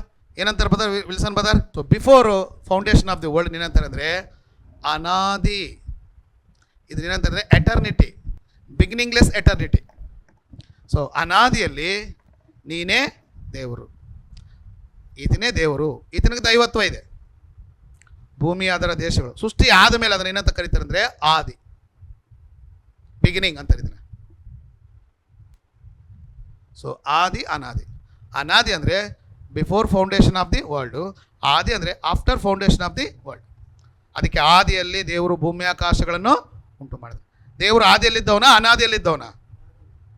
ಸೃಷ್ಟಿ, ಭೂಮಿ ಅದರ ದೇಶಗಳು ನಿರ್ಮಾಣವಾಗುವುದಕ್ಕಿಂತ ಮೊದಲೇ ತಲತಲಾಂತರಗಳಲ್ಲಿಯೂ ಯುಗ ಯುಗಾಂತರಗಳಲ್ಲಿಯೂ ನೀನೇ ದೇವರು. ಅಂದರೆ ತಂದೆಯಾದ ದೇವ್ರಿಗೆ ಏನಿದೆ? ದೈವತ್ವ ಇದೆ, ಆತನು ದೇವರು ಎಂಬುದಾಗಿ ಬರೆಯಲ್ಪಡುತ್ತೆ. 90ನೇ ಕೀರ್ತನೆ 2ನೇ ವಚನ ನೋಡಿ. ಆ 90ನೇ ಕೀರ್ತನೆ 100ನೇ ಕೀರ್ತನೆ 3ನೇ ವಚನ. 103 ಸಾಮ್ಸ್ 100 3rd verse. ಯೆಹೋವನೇ ದೇವರೆಂದು ತಿಳಿದುಕೊಳ್ಳಿರಿ, ಯೆಹೋವನೇ ದೇವರೆಂದು ತಿಳಿದುಕೊಳ್ಳಿರಿ, ನಮ್ಮನ್ನು ಉಂಟು ಮಾಡಿದವನು ಆತನೇ. ರೈಟ್. ಯೆಹೋವನೇ ದೇವರೆಂದು ತಿಳಿದುಕೊಳ್ಳಿ. ಯೆಹೋವನಂದ್ರೆ ಯಾರು? ತಂದೆಯಾದ ದೇವರು. ಹೊಸ ಒಡಂಬಡಿಕೆಯಲ್ಲಿ ತಂದೆ ಎಂಬುದಾಗಿ ಹೇಳಲ್ಪಟ್ಟಿದೆ. ಇಂದ ಹಳೆ ಒಡಂಬಡಿಕೆಯಲ್ಲಿ ದೇವರ ದೈವಿಕವಾದಂಥ ನಾಮ, ಆತನ ಪರ್ಸನಲ್ ವ್ಯಕ್ತಿಗತವಾದಂಥ ನಾಮ ಏನಂದರೆ ಯೆಹೋವ. ಈ ಹೆಸರನ್ನೇ ದೇವರು ವಿಮೋಚನೆ ಕಾಂಡ 3ನೇ ಅಧ್ಯಾಯ 14-15 ವಚನದಲ್ಲಿ ಮೋಶೆಗೆ ತಿಳಿಸ್ತಾನೆ. ನೀನು ಇಸ್ರಾಯೇಲರ ಬಳಿಗೆ ಹೋಗಿ ನಿಮ್ಮ ಪಿತೃಗಳ ದೇವರು ನನ್ನನ್ನು ಕಳಿಸಿದ್ದಾನೆ ಎಂಬುದಾಗಿ ಹೇಳಿ ಅಂತ ಹೇಳಿದ್ಮೇಲೆ, ಪಿತೃಗಳ ದೇವರು ಅಂದರೆ ಯಾರು ಅಂತ ಕೇಳ್ತಾನೆ? ನಿನ್ನ ಹೆಸರೇನಂತ ಕೇಳ್ದ. ಯಾರು? ಮೋಶೆ. ನಾನು ಇರುವಾತನು, ಆಡುವಾತನು, ಕಳಿಸುವಾತನಾಗಿದ್ದೇನೆ. ನನ್ನ ಹೆಸರು ಯೆಹೋವ, ಇದೇ ಯುಗ ಯುಗಾಂತರಗಳಲ್ಲೂ ನನ್ನ ಹೆಸರು ಎಂಬುದಾಗಿ ಹೇಳಬೇಕು. ಸೊ ಯೆಹೋವ ಅನ್ನೋದು ತಂದೆಯ ವ್ಯಕ್ತಿಗತವಾದಂಥ ನಾಮ. ಆದ್ದರಿಂದ ಯೆಹೋವನೇ ದೇವರೆಂದು ತಿಳಿದುಕೊ. ಯೆಹೋವನೇ ದೇವರೆಂದು ತಿಳಿಸಿ. ಅಂದರೆ ತಂದೆಯಾದ ದೇವರಿಗೇನಿದೆ? ದೈವತ್ವ ಇದೆ. ಆತನೇ ದೇವರೆಂಬುದಾಗಿ ತಿಳಿದುಕೊಳ್ಳ್ರಿ ಎಂಬುದಾಗಿ ಹೇಳ್ತಾನೆ. ಮೊದಲನೇ ಕೊರಿಂಥ 8ನೇ ಅಧ್ಯಾಯ 6ನೇ ವಚನ ನೋಡಿ. 1, 2 ಕೀರ್ತನೆಗಳು. ಮೊದಲನೇ ಕೊರಿಂಥ 8ನೇ ಅಧ್ಯಾಯ 6ನೇ ವಚನ. ನಮಗಾದರೂ ಒಬ್ಬನೇ ದೇವರಿದ್ದಾನೆ, ಆತನು ತಂದೆ ಎಂಬಾತನೇ. ರೈಟ್. ಅಪೊಸ್ತಲ ಪೌಲನು ಕೊರಿಂಥ ಸಭೆಗೆ ಬರುತ್ತೆ 8ನೇ ಅಧ್ಯಾಯ 6ನೇ ವಚನ. ಲೋಕದಲ್ಲಿ ದೇವರುಗಳು ದೇವತೆರೆಂಬುದಾಗಿ ಕರೆಯಲ್ಪಡುವ ಅನೇಕರುಂಟು, ನಮಗಾದರೂ ಒಬ್ಬನೇ ದೇವರಿದ್ದಾನೆ, ಆತನು ತಂದೆ ಎಂಬಾತನೇ. ರೈಟ್. ಅಂದ್ರೆ ತಂದೆಗೆ ಏನಿದೆ? ದೈವತ್ವ ಇದೆ. ಆತನು ದೇವರ ದೇವರು. ಬ್ರದರ್ ಸುನಿಲ್ ಬ್ರದರ್, ಆತನ ದೈವತ್ವ ಇದೆ. ಇಲ್ಲಿ ಕ್ಲಿಯರ್ ಕಟ್ಟಾಗಿ ಪೌಲ್ ಹೇಳ್ತಾನೆ, ನಮಗಾದರೂ ಒಬ್ಬನೇ ದೇವರಿದ್ದಾನೆ, ಆತನು ತಂದೆ ಎಂಬಾತನೇ. ಸೊ ಪಾಯಿಂಟ್ ನಾವು ಏನು ಆಲೋಚನೆ ಮಾಡ್ತಂದ್ರೆ, ತಂದೆಗೆ ದೈವತ್ವ ಇದೆ, ತಂದೆ ದೇವರೆಂಬುದಾಗಿ, ಆತನ ದೈವ ಸ್ವಭಾವವುಳ್ಳವನು, ಈ ಆ್ಯಸ್ ಎ ಡಿವೈನ್ ನೇಚರ್ ಎಂಬುದಾಗಿ ಹೇಳಿದಂಥ ಈ ಸ್ಟೇಟ್ಮೆಂಟ್ಗೆ ನಾವು ಎವಿಡೆನ್ಸಸ್ನ ಏನು ಮಾಡ್ತೀವಿ ಅಂದರೆ ಆಲೋಚನೆ ಮಾಡ್ತೀವಿ. ಯೋಹಾನ ಬರೆಸುವಾರ್ತೆ 5:44. ಯೋಹಾನ ತುಂಬ ವಚನಗಳಿವೆ, ಆದರೆ ನಾನು ಎಲ್ಲ ತೋರಿಸ್ತಾ ಇಲ್ಲ. ಓದಿ ಬರ್ತಾರೆ. ಒಬ್ಬನೇ ದೇವರಿಂದ ಬರುವಂತ ಮಾನವನ್ನು ಅಪೇಕ್ಷಿಸದೆ ಒಬ್ಬರಿಂದೊಬ್ಬರು ಮಾನವನ್ನು ಅಂಗೀಕರಿಸುವವರಾದ ನೀವು ಹೇಗೆ ನಂಬಿರಿ? ನೋಡ್ರಿ, ಯೇಸು ಕ್ರಿಸ್ತನು ಈ ಮಾತನ್ನು ಹೇಳ್ತಾನೆ. ಒಬ್ಬನೇ ದೇವರಾದ, ಅದ್ವಿತೀಯ ದೇವರಾದ ಆತನಿಂದ ಸಿಕ್ಕುವಂತ ಮಾನವನ್ನು ನೀವು ಅವಲಂಬಿಸದೆ ಒಬ್ಬರಿಂದ ಒಬ್ಬರು ಸಿಗ್ತಕ್ಕಂಥ ಮಾನವನ್ನು ನೀವು ಅವಲಂಬಿಸ್ತಾ ಇದ್ದೀರಿ ಎಂಬುದಾಗಿ ಅಂದಿರ್ತಕ್ಕಂಥ ಜನರನ್ನ ಉದ್ದೇಶಿಸಿ ಮಾತಾಡ್ತಾನೆ. ಇಲ್ಲಿ ಕರ್ತನಾದ ಯೇಸು ಕ್ರಿಸ್ತನು ಆ ಒಬ್ಬನೇ ದೇವರಾಗಿರುವಂತ ಯಾರ ಬಗ್ಗೆ ಹೇಳ್ತಾ ಇದ್ದಾನೆ? ಯಾರ ಬಗ್ಗೆ ಹೇಳ್ತಾ ಇದ್ದಾನೆ? ತನ್ನ ಬಗ್ಗೆ ಅಲ್ಲ, ತಂದೆ ಬಗ್ಗೆ ಹೇಳ್ತಿದ್ದಾನೆ. ಆತನ ಮಾನವನ್ನು ಪ್ರತಿಯೊಬ್ಬರು ಅಪೇಕ್ಷೆ. ಅಂದರೆ ಯೇಸು ಕ್ರಿಸ್ತನ ಮಾತುಗಳಲ್ಲಿ ಕೂಡ ತಂದೆ ದೇವರು, ಆತನಿಗೆ ದೈವತ್ವ ಇದೆ ಅಂತ ಹೇಳ್ತಾರೆ. 17:3 ನೋಡಿ. 17:3 ಒಬ್ಬನೇ ಸತ್ಯ ದೇವರಾಗಿರುವ, ಈ ಮಾತು ಯೇಸು ಕ್ರಿಸ್ತನು ಹೇಳ್ತಾ ಇದ್ದಾನೆ. ಒಬ್ಬನೇ ಸತ್ಯ ದೇವರಾಗಿರುವ ನಿನ್ನನ್ನು ಕಳಿಸಿಕೊಟ್ಟ ಯೇಸು ಕ್ರಿಸ್ತನನ್ನು ತಿಳಿಯುವುದೇ ನಿತ್ಯ ಜೀವವು. ರೈಟ್. ಈ ಮಾತು ಹೇಳ್ತಾ ಇರೋದು ಯಾರು? ಎಲ್ಲಿದ್ದಾನಾಗ? ಭೂಮಿ ಮೇಲಿದ್ದಾರೆ. ಪರಲೋಕದ ಕಡೆ ತೋರಿಸ್ತಾ ನನ್ನ ಕಡೆ ನೋಡು. ಒಬ್ಬನೇ ಸತ್ಯ ದೇವರಾಗಿರುವ ನಿನ್ನನ್ನು ನೀನು ಕಳಿಸಿಕೊಟ್ಟಂತ ಯೇಸು ಕ್ರಿಸ್ತನನ್ನು ನಂಬುವುದೇ. ಒಬ್ಬನೇ ಸತ್ಯ ದೇವರು ಅಂದರೆ ಯಾರ ಬಗ್ಗೆ ಹೇಳ್ತಾ ಇದ್ದಾನೆ? ಅರ್ಥ ಆಯ್ತಾ? ಭೂಮಿಯಲ್ಲಿದ್ದಾನೆ, ಪರಲೋಕ ತಂದೆಯನ್ನು ಉದ್ದೇಶಿಸಿ ಒಬ್ಬನೇ ಸತ್ಯ ದೇವರಾಗಿರುವ ನಿನ್ನನ್ನು, ಅಂದರೆ ದೇವರಿಗೇನೆ, ಅದೇ ತಂದೆಯ ದೇವರಿಗೇನಿದೆ? ದೈವತ್ವ ಇದೆ. ಆತನನ್ನು ದೇವರು ಎಂಬುದು ಇಡೀ ಬೈಬಲೆಲ್ಲ ತುಂಬ ವಚನಗಳಿವೆ. ನಾನು ಸ್ವಲ್ಪ ವಚನಗಳು ನಿಮಗೆ ಕೊಟ್ಟಿದ್ದೀನಿ. ಸೊ ಇದ್ರ ಬಗ್ಗೆ ಏನು ಗೊಂದಲ ಇಲ್ಲ ಅಂತ ತಿಳ್ಕೊತೀನಿ ನಿಮಗೆ. ಸೊ ತಂದೆಯ ದೇವರಿಗೇನಿದೆ? ದೈವತ್ವ ಇದೆ. ಆತನು ದೇವರೆಂಬುದಾಗಿ ಕರೆಯಲ್ಪಟ್ಟಿದ್ದಾನೆ. Is a eternal being. He has a divine nature also. ಆತನಿಗೆ ದೈವಿಕವಾದಂಥ ಶಕ್ತಿ ಸ್ವರೂಪ ಉಳ್ಳವನು. ಆತನು ದೇವರು, ದೈವ ಸ್ವಭಾವ ಉಳ್ಳವನು, 100% ದೈವ ಸ್ವರೂಪ ಉಳ್ಳವನು. ಓಕೆನಾ? ರೈಟ್. ಸೊ ತಂದೆಗೆ ದೈವತ್ವ ಇದೆ ಅನ್ನೋದ್ರಲ್ಲಿ ನಿಮಗೆ ಯಾರಿಗಾದ್ರೂ ಏನಾದರೂ ಅಬ್ಜೆಕ್ಷನ್ ಇದ್ದರೆ ನಾನು ನಿಂತ್ಕೋತೀನಿ. ಅಬ್ಜೆಕ್ಷನ್ ಇಲ್ಲ ಅಂದರೆ I can proceed. Anybody have any objection? So ದೈವತ್ವ ಇದೆ, ತಂದೆಯಾದ ದೇವರಿಗೆ ದೈವತ್ವ ಇದೆ. ಎರಡನೇದಾಗಿ ಮಗನಿಗೆ ಏನಂತ ಹೇಳಿದ್ದಾರೆ ಅಂದರೆ, ನಮ್ಮ ಕರ್ತನಾದ ಯೇಸು ಕ್ರಿಸ್ತನು, ನಮ್ಮ ಕರ್ತನಾದ ಯೇಸು ಕ್ರಿಸ್ತನು, ಕರ್ತನು ಎಂಬುದಾಗಿ ಹೇಳಲ್ಪಟ್ಟಂಥ ಯೇಸು ಕ್ರಿಸ್ತನಿಗೆ ದೈವತ್ವ ಇದೆಯಾ? ಆತನು ದೇವರು ಎಂಬುದಾಗಿ ಬೈಬಲ್ ಉಲ್ಲೇಖ ಮಾಡಲ್ಪಟ್ಟಿದೆಯಾ? ಆತನಿಗೆ ದೈವ ಸ್ವಭಾವ ಇದೆಯಾ ಅಂತ ಆಲ್ರೆಡಿ ನಾವು ಆಲೋಚನೆ ಮಾಡಿದೆ. ಸೊ ಕರ್ತನಾದ ಯೇಸು ಕ್ರಿಸ್ತನಿಗೆ ದೈವತ್ವ ಇದೆ. ಆತನು ದೇವರಾಗಿದ್ದನು, ಆತನು ದೈವ ಸ್ವಭಾವವುಳ್ಳವನು. He has a divine nature before coming to the world. Before coming to the ಲೋಕಕ್ಕೆ ಬದುಕು ಮುಂತಲು ಈತನು 100% ದೇವರು, ದೈವತ್ವ ಉಳ್ಳಂಥ ವ್ಯಕ್ತಿ ಆಗಿದ್ದಾನೆ. ಆತನಿಗೆ ದೈವತ್ವ ಇದೆ ಎಂಬುದಾಗಿ ಬೈಬಲ್ ಉಲ್ಲೇಖ ಮಾಡಿದೆ. ಬೈಬಲ್ನಲ್ಲಿ ಬರೆಯಲ್ಪಟ್ಟಿದ್ದಾನೆ, ದೇವರು ಹೇಳಿದ್ದಾನೆ, ಅಪೋಸ್ತಲರು ಹೇಳಿದ್ದಾರೆ. ಸೊ ಎಲ್ಲೆಲ್ಲಿದೆ ಅನ್ನೋದನ್ನ ಎವಿಡೆನ್ಸ್ನ ನೋಡೋಣ. ಮೊದಲನೇ ಎವಿಡೆನ್ಸು ಕೊಲೊಸ್ಸೆ 2:9, ಈಗ ತಾನೇ ಓದಿದ್ವಿ. ಎರಡನೇ ಎವಿಡೆನ್ಸು ಯೋಹಾನನು ಬರೆದ ಸುವಾರ್ತೆ 1ನೇ ಅಧ್ಯಾಯ 1-2 ವಚನ. ಓಕೆನಾ? ಸೊ ನಾವು ಓದಲ್ಲ, ನಿಮಗೆಲ್ಲರೂ ಗೊತ್ತಿದೆ. ಎರಡನೇ ಎವಿಡೆನ್ಸು ಯೋಹಾನ ಬರೆದ ಸುವಾರ್ತೆ 1ನೇ ಅಧ್ಯಾಯ 1-2 ವಚನದಲ್ಲಿ ಈ ಮಾತು ನಮಗೆ ಬರೆಯಲ್ಪಟ್ಟಿರ್ತದೆ. ಮೂರನೇ ಎವಿಡೆನ್ಸು ಇದೇ ಯೋಹಾನ ಬರೆದ ಸುವಾರ್ತೆ 17ನೇ ಅಧ್ಯಾಯ 5ನೇ ವಚನ ನೋಡಿ. 17:5 ನೋಡಿ. ಈಗ ತಂದೆ 17:5 ಈಗ ತಂದೆಯೇ ನೀನು ನಿನ್ನ ಬಳಿಯಲ್ಲಿ ನೀನು ನಿನ್ನ ಬಳಿಯಲ್ಲಿ ನನ್ನನ್ನು ಮಹಿಮೆಪಡಿಸು. ನನ್ನನ್ನು ಮಹಿಮೆ ಪಡಿಸು. ಲೋಕ ಉಂಟಾಗುವುದಕ್ಕಿಂತ ಮುಂಚೆ ಇದನ್ನು ಸ್ವಲ್ಪ ಎಲ್ಲರೂ ಗಮನವಿಟ್ಟು ಕೇಳಿ, ಎಲ್ಲರೂ ಅಂಡರ್ಲೈನ್ ಮಾಡ್ಕೊಳ್ಳಿ. ಲೋಕವು ಉಂಟಾಗುವುದಕ್ಕಿಂತ ಮುಂಚೆ ನಿನ್ನ ಬಳಿಯಲ್ಲಿ ನಿನ್ನ ಬಳಿಯಲ್ಲಿ ನನಗಿದ್ದ ಮಹಿಮೆಯಿಂದಲೇ ಲೋಕವು ಉಂಟಾಗುವುದಕ್ಕಿಂತ ಮೊದಲು ಯೇಸು ಕ್ರಿಸ್ತನು ಯಾರ ಬಳಿಯಲ್ಲಿದ್ದಂತೆ? ಆತನಿಗೇನಿತ್ತಂತೆ? ಅಲ್ಲಿ ಮಹಿಮೆ ಇತ್ತು. So it should be clear, the point should be clear. ಕ್ರಿಸ್ತನು ಲೋಕ ಉಂಟಾಗುವುದಕ್ಕಿಂತ ಮೊದಲು ತಂದೆಯಾದ ದೇವರ ಬಳಿ ಇದ್ದನು. ಅಲ್ಲಿದ್ದರೆ ಆತನು ದೇವರು, ಆತನಿಗೆ ಮಹಿಮೆ ಇತ್ತು. ಕ್ಲಿಯರ್ ಬದರ್? ವಚನಗಳು ಎಲ್ಲೆಲ್ಲಿ ಕ್ರಿಸ್ತನ ದೈವತ್ವವನ್ನು ಸ್ಥಾಪಿಸ್ತಾವೋ ಅವನ್ನ ನಾನು ನಿಮಗೆ ಕೊಡ್ತಾ ಇದ್ದೀನಿ. ತಂದೆಯೇ ಈಗ ನನ್ನನ್ನು ಭೂಮಿ ಮೇಲೆ ಮಹಿಮೆ ಪಡಿಸು. ಎಂಥ ಮಹಿಮೆ ಅಂದರೆ, ಲೋಕ ಉಂಟಾಗುವುದಕ್ಕಿಂತ ಮೊದಲು ನಿನ್ನಲ್ಲಿ ನನಗೆ ಇದ್ದ ಮಹಿಮೆಯಿಂದ ನನ್ನನ್ನು ಈಗ ಏನು ಮಾಡು? ಮಹಿಮೆ ಪಡಿಸು. ಅಂದರೆ ಲೋಕ ಉಂಟಾಗುವುದಕ್ಕಿಂತ ಮೊದಲು ಈತನು ಇದ್ದನ? ಲೋಕ ಉಂಟಾಗೋದಕ್ಕೆ ಮೊದಲು ಇದ್ದಂದರೆ ಆತನ ಯಾರು? ಲೋಕ ಉಂಟಾಗೋದಕ್ಕೆ ಮೊದಲು ಮನುಷ್ಯರು ಯಾರು ಅಂದರೆ ಲೋಕ before foundation of the world, before creation ನಾನು ನಿನ್ನ ಬಳಿ ಇದ್ದನು, ನನಗೆ ಮಹಿಮೆ ಇತ್ತು. So point should be clear. Yesu ಕ್ರಿಸ್ತನು ಲೋಕ ಉಂಟಾಗುವುದಕ್ಕೆ ಮೊದಲೇ ಇದ್ದವನು. ಕನ್ಯಾ ಮರಿಯ ಗರ್ಭದಿಂದ ಹುಟ್ಟಿದಾಗ ಮಾತ್ರ ಆತನ ಎಕ್ಸಿಸ್ಟೆನ್ಸ್ ಸ್ಟಾರ್ಟು. ಆತನ ಮೊದಲೇ ಇಲ್ಲಿ ಹೇಳುತ್ತೆ ಯೋಹಾನ್ ಬರ್ಸ್ವರ್ತ ಅಂತ ಹೇಳಿದ್ರೆ, ತಂದೆಯೇ ಲೋಕ ಉಂಟಾಗುವುದಕ್ಕೆ ಮೊದಲು ನಿನ್ನಲ್ಲಿ ನನಗಿದ್ದ ಮಹಿಮೆಯಿಂದ ನನ್ನನ್ನೀಗೂ. So the point should be clear. ಇದನ್ನು ಯಾರು ಭೂಮಿ ಮೇಲೆ ಅಲೆಗಳಿಲಿಕ್ಕೆ ಯಾರಾದರೂ ಯೇಸು ಕ್ರಿಸ್ತನ ದೈವತ್ವ ಇಲ್ಲ, ಕ್ರಿಸ್ತನಿಗೆ ದೇವರಲ್ಲ ಅಂತ ಹೇಳಿದ್ರೆ ಅವರು ಕ್ರಿಸ್ತನ ವಿರೋಧಿಗಳು.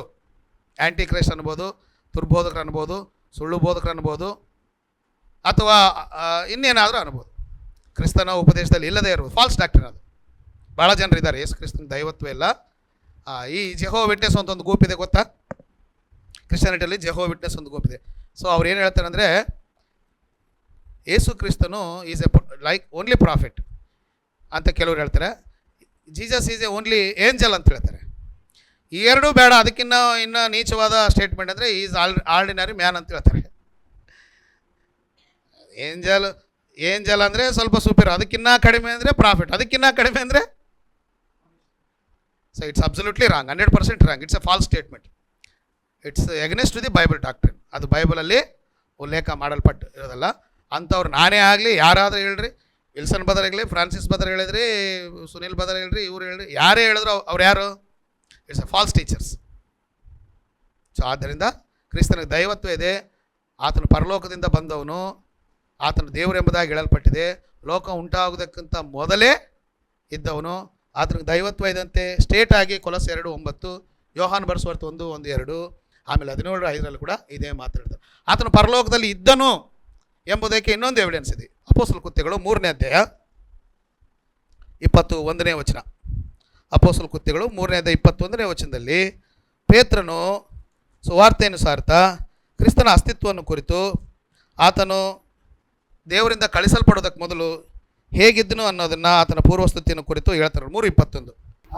ಆದರೆ ಸಮಸ್ತವನ್ನು ಸರಿ ಮಾಡುವ ಕಾಲವು ಬರುವ ತನಕ, ಆದರೆ ಸಮಸ್ತವನ್ನು ಸರಿ ಮಾಡುವ ಕಾಲ ಬರುವ ತನಕ ಪರಲೋಕವೇ ಆ ಕ್ರಿಸ್ತನ ಸ್ಥಾನವಾಗಿರಬೇಕು. ರೈಟ್, ನೋಡಿ ಬದ ಈ ಕಡೆ ನೋಡಿ.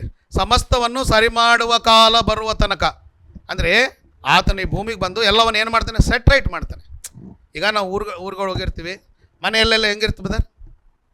ಬಟ್ಟೆ ಎಲ್ಲ ಬಿಸಾಕಿರ್ತೀವಿ, ಪಾತ್ರೆ ಎಲ್ಲ ಇರ್ತೇವೆ. ಮನೆಗೆ ಬಂದಮೇಲೆ ಎಲ್ಲ ಏನು ಮಾಡ್ತೀವಿ? ಸಮಸ್ತವನ್ನು ಏನು ಮಾಡಬೇಕು? ಬೆಡ್ರೂಮ್ ಏನಿರಬೇಕು, ಕಿಚನಲ್ಲಿ ಏನಿರಬೇಕು, ಹಾಲಲ್ಲಿ ಏನಿರಬೇಕು, ಎಲ್ಲವನ್ನು ಏನು ಮಾಡ್ತೀವಿ? ಸೊ ಇದು ಎಷ್ಟು ಸತ್ಯನೋ, ಸಮಸ್ತವನ್ನು ಸರಿ ಮಾಡುವ ಕಾಲ ಬರುವ ತನಕ ಅಂದರೆ ಆತನು ಭೂಮಿಗೆ ಬಂದು ದೇವರು ಅಂದುಕೊಂಡಿದ್ದನು ಶಿಲ್ಬೆ ಮರಣದ ಮೂಲಕ ಎಲ್ಲವನ್ನು ತನ್ನ ರಕ್ತದ ಮೂಲಕ ಸಮಸ್ತವನ್ನು ಏನು ಮಾಡ್ತಾನೆ ಬದ? ತನ್ನ ಮರಣದ ಮೂಲಕ ಎಲ್ಲವನ್ನು ಏನು ಮಾಡ್ತಾನೆ? ಮನುಷ್ಯರಲ್ಲಿರ್ತಕ್ಕಂಥ ಪಾಪ ಅಪರಾಧಗಳನ್ನು ತೆಗೆದುಹಾಕಿ ಎಲ್ಲವನ್ನು ಸೆಟ್ ಮಾಡ್ತಾನೆ. ಅರ್ಥ ಆಯ್ತಾ ಬದರಿ ಮಾತಿನ ಅರ್ಥ? ಪೇತ್ರನು ಪ್ರಸಂಗ ಮಾಡ್ತಾನೆ. ಸಮಸ್ತವನ್ನು ಸರಿ ಮಾಡುವ ಕಾಲ ಹೊಂದಿದೆ. ಆತನ ಬಂದಾಗ, ಭೂಮಿಗೆ ಬಂದಾಗ ಅದು ನಡೆಯುತ್ತೆ, ಆತನ ಮರಣದ ಮೂಲಕ ನಡೆಯುತ್ತೆ. ಅದಕ್ಕೆ ಗಲಾತೆ 4:4 ಹೇಳ್ತಾನೆ, ಕಾಲವು ಪರಿಪೂರ್ಣವಾದಾಗ ದೇವರು ತನ್ನ ಸ್ವಂತ ಮಗನನ್ನು ಕಳಿಸಿಕೊಟ್ಟು. ಅಂದರೆ ದೇವರ ಸಂಕಲ್ಪದಲ್ಲಿ, ತಂದೆಯಾದ ದೇವರ ಉದ್ದೇಶದಲ್ಲಿ ಸಮಸ್ತವನ್ನು ಸರಿ ಮಾಡಲು ದೇವರು ಏನು ಮಾಡಿದಂದ್ರೆ ಯೇಸು ಕ್ರಿಸ್ತನ್ನು ಕಳಿಸ. ಆ ಬರೋವರೆಗೆ ಎಲ್ಲಿದ್ದಾತ ನೋಡಿ, ಓದಿ ಬದ ವಿಲ್ಸನ್ ಬದ ಇನ್ನೊಂದ್ಸಲ ಓದ್ರಿ. ಆದರೆ ಸಮಸ್ತವನ್ನು ಸರಿ ಮಾಡುವ ಕಾಲವು ಬರುವ ತನಕ, ಅಂದ್ರೆ ಆತನು ಭೂಮಿಗೆ ಬರುವ ತನಕ ಪರಲೋಕವೇ ಆ ಕ್ರಿಸ್ತನ ಸ್ಥಾನವಾಗಿರಬೇಕು. ಅಲ್ಲಿವರೆಗೆ ಎಲ್ಲಿದ್ದ ಬದರ ಅಲ್ಲಿವರೆಗೆ ಎಲ್ಲಿದ್ದ? ನನ್ನ ಕಡೆ ನೋಡಿ. ಕನ್ಯಾ ಮರಿಯ ಗರ್ಭದಲ್ಲಿ ಹುಟ್ಟುವುದಕ್ಕಿಂತ ಮೊದಲು ಆತನು ಎಲ್ಲಿದ್ದ? ಇದೇನಾ ವಚನ? ಪರಲೋಕವೇ ಆತನ ಸ್ಥಾನ. ಪರಲೋಕದಲ್ಲಿದ್ದ ಅಂದರೆ ಯಾರಾತ? ಪರಲೋಕದಲ್ಲಿದ್ದ ಅಂದರೆ ಯಾರು ಬದರ್? ಕ್ಲಿಯರ್. ಆತನು ಭೂಮಿಗೆ ಬಂದು ಎಲ್ಲವನ್ನೂ ತನ್ನ ಮರಣದ ಮೂಲಕ ಕ್ರಮಪಡಿಸುವ ತನಕ ಆತನ ಎಲ್ಲಿದ್ದ? ಪರಲೋಕದ ವಾಸ. ಆವಾಗ ಬಂದು ಹೋಗ್ಲಿಲ್ಲ ಭೂಮಿಗೆ. ದೇವದೂತನಾಗ ಬಂದ, ಬಂಡೆ ರೂಪದಲ್ಲಿ ಬಂದ, ಆ ರೂಪದಲ್ಲಿ ಬಂದ, ಈ ರೂಪದಲ್ಲಿ ಬಂದ. It should be false statements. ಪರಲೋಕದಲ್ಲಿ ಬಂದ, ಮೊದಲನೇ ಬಾರಿ ಆತನ ಮನುಷ್ಯ ರೂಪವನ್ನು ದಾಳಿಸ್ಕೊಂಡು ಬಂದ. ಈಗ ಎಷ್ಟನೇ ಸಾರಿ ಬರ್ತಾ ಇದ್ದಾನೆ? ಈ ಕ್ರಿಸ್ತನ ಬರೋಣ ಏನಂತ ಕರಿತೀರಿ? ಕ್ರಿಸ್ತನ ಎರಡನೇ ಬರೋಣ ಅಂತೀರಾ? ಇದೇ ಬೈಬಲಲ್ಲಿ ಎಬ್ರಿಯರಿಗೆ ಬರೆದ ಪತ್ರಿಕೆ 9:27 ವರ್ಷದಲ್ಲಿ ಆತನ ಎರಡನೇ ಬಾರಿ. ಮೊದಲನೇ ಬಾರಿ ಯಾವಾಗ ಬಂದಿದ್ದ? ಮರಿಯ ಗರ್ಭದಲ್ಲಿ. ಅದೇ ಮೊದಲನೇ ಬಾರಿನ ಅದಕ್ಕಿಂತ ಮೊದಲು ಬಂದಿದ್ದ? ಕ್ಲಿಯರಾಗಿ ಹೇಳಿ ನನಗೆ. ಅದೇ ಒಂದೇ ಸಾರಿ ಬಂದೇನೆ. ಈಗ ಎರಡನೇ ಸಾರಿ ಏನು ಮಾಡ್ತಾನೆ? ಮೊದಲನೇ ಬಾರಿ ಬಂದಾಗ ಪಾಪಿಗಳಿಗಾಗಿ ಪ್ರಾಣ ಕೊಡಲು ಬಂದ, ಶಿಲುಬೆಯಲ್ಲಿ ಪ್ರಾಣ ಕೊಟ್ಟು ರಕ್ತವನ್ನು ಸುರಿಸಿದ. ಈಗ ಎರಡನೇ ಬಾರಿ ಬರುವಾಗ ಏನು ಮಾಡ್ತಾನೆ? ತನ್ನನ್ನು ನಂಬಿಕೆ ಇಟ್ಟವರಲ್ಲಿ, ತನ್ನಲ್ಲಿ ವಿಶ್ವಸಿಸಿದವರನ್ನು ತನ್ನ ಮರಣದ ಮೂಲಕ, ತನ್ನ ರಕ್ತದ ಮೂಲಕ ತೊಳೆಯಲ್ಪಟ್ಟು ಆತನ ರಾಜ್ಯದಲ್ಲಿ ಬದುಕ್ತಾ ಇರ್ತಕ್ಕಂಥ ಜನರನ್ನ, ಅಂದರೆ ಈ ರಾಜ್ಯವನ್ನು, ಈ ಮನುಷ್ಯರನ್ನ ತೆಗೆದುಕೊಂಡು ತಂದೆಯ ದೇವರಿಗೆ ಒಪ್ಪಿಸ್ಲಿಕ್ಕೆ ಆತನ ಬರ್ತಾನೆ. ಅಂದರೆ ಎಷ್ಟು ಸಲ ಬಂದಿದ್ದಾನೆ ಆತನು? ಒಂದು ಸಲ ಬಂದಿದ್ದಾನೆ. ಈಗ ಬರೋದು ಎಷ್ಟನೇ ಸಲ? ಮತ್ತು ಆವಾಗ ಬಂದು ಹೋಗಿದ್ರೆ ಅದನ್ನು ಎಷ್ಟು ಸುಳ್ಳು ನೋಡ್ರಿ. ದೇವದೂತನಾಗಿ ಬಂದಾನೆ, ಪೊದೆಯಲ್ಲಿ ಕಾಣಿಸ್ಕೊಂಡಿದ್ದಾನೆ, ಜಿಂಕೆಯಾಗಿ ಕಾಣಿಸ್ಕೊಂಡಿದ್ದಾರೆ, ಮಂಕಿಯಾಗಿ ಕಾಣಿಸ್ಕೊಂಡಿದ್ದಾನೆ, ಆಮೇಲೆ ಕುರಿಮರಿಯಾಗಿ ಕಾಣಿಸ್ಕೊಂಡಿದ್ದಾನೆ, ಬಂಡೆ ರೂಪದಲ್ಲಿ ಬಂದಾನೆ. ಅದಕ್ಕೇನು ಬೇರೆ ಕೆಲಸ ಇಲ್ವಾ? ಆತನು ಸರಿ ಮಾಡುವ ಬರುವ ತನಕ ಆತನ ವಾಸಸ್ಥಾನವು ಅಲ್ಲೇ ಇದ್ದಾನೆ. ಆದರೆ ದೇವರು ಕಾಲವು ಪರಿಪೂರ್ಣವಾಗ ತನ್ನ ಮಗನನ್ನು ಏನು ಮಾಡಿದ? ಗಲಾತೆ 4:4 ತನ್ನ ಮಗನನ್ನು ಕಳಿಸಿಕೊಟ್ಟನು. ಆತನು ಮೊದಲನೇ ಬಾರಿ ಬಂದ, ಪಾಪಿಗಳಿಗಾಗಿ ಪ್ರಾಣ ಕೊಟ್ಟ. ಈಗ ಎರಡನೇ ಸಾರಿ ಬಂದಾಗ ಪರಿಶುದ್ಧರನ್ನು ಏನು ಮಾಡ್ತಾನೆ? ತೆಗೆದುಕೊಂಡು ಹೋಗ್ತಾನೆ. ಪಾಪಿಗಳಿಗಾಗಿ ಬಂದಾನೆ. ಈಗ ಯಾರಿಗಾಗಿ ಬರ್ತಾನೆ? ಪಾಪಿಗಳಿಗಾಗಲ್ಲ, ಪರಿಶುದ್ಧರಿಗಾಗಿ ಬರ್ತಾ ಇದೆ. Point should be clear. ಪಾಪಿಗಳಿಗಾಗಿ ಬಂದು ಕರುಣೆ ತೋರಿಸಿ ಪ್ರಾಣ ಕೊಟ್ಟು ನಮ್ಮೆಲ್ಲರನ್ನು ರಕ್ಷಿಸಿದ. ಇವತ್ತು ಭೂಮಿಯಲ್ಲಿ ಇರ್ತಕ್ಕಂಥ ಯಾವುದೇ ವ್ಯಕ್ತಿ ಪ್ರಾಣ ಹೋಗೋದ್ರೊಳಗಾಗಿ, ತನ್ನ ಆಯುಷ್ಕಾಲ ಮುಗೋದ್ರೊಳಗಾಗಿ ಕ್ರಿಸ್ತನ ರಕ್ತದಿಂದ ತೊಳೆಯಲ್ಪಟ್ಟು ಆತನ ರಾಜ್ಯದಲ್ಲಿ ಸೇರಿಸಲ್ಪಟ್ಟರೆ ಅವನು ಸೇಫು. ಅವನು ಭೂಮಿಯಲ್ಲಿ ಇದ್ದರೂ ಸತ್ತೋದ್ರು, ಕ್ರಿಸ್ತನು ಎರಡನೇ ಬಾರಿ ಬರ್ತಾನೆ, ಸಮಾಧಿಗಳು ಎಬ್ಬಿಸಲ್ಪಡ್ತವೆ ಅಥವಾ ಭೂಮಿಯಲ್ಲಿರೋರು ಮಾರ್ಪಾಟಾಗ್ತಾರೆ. ಆತನ ಪರಿಶುದ್ಧರನ್ನು, ನಂಬಿಗಸ್ತರನ್ನು ತಂದೆಯ ದೇವ್ರಿಗೆ ಏನು ಮಾಡ್ತಾನೆ?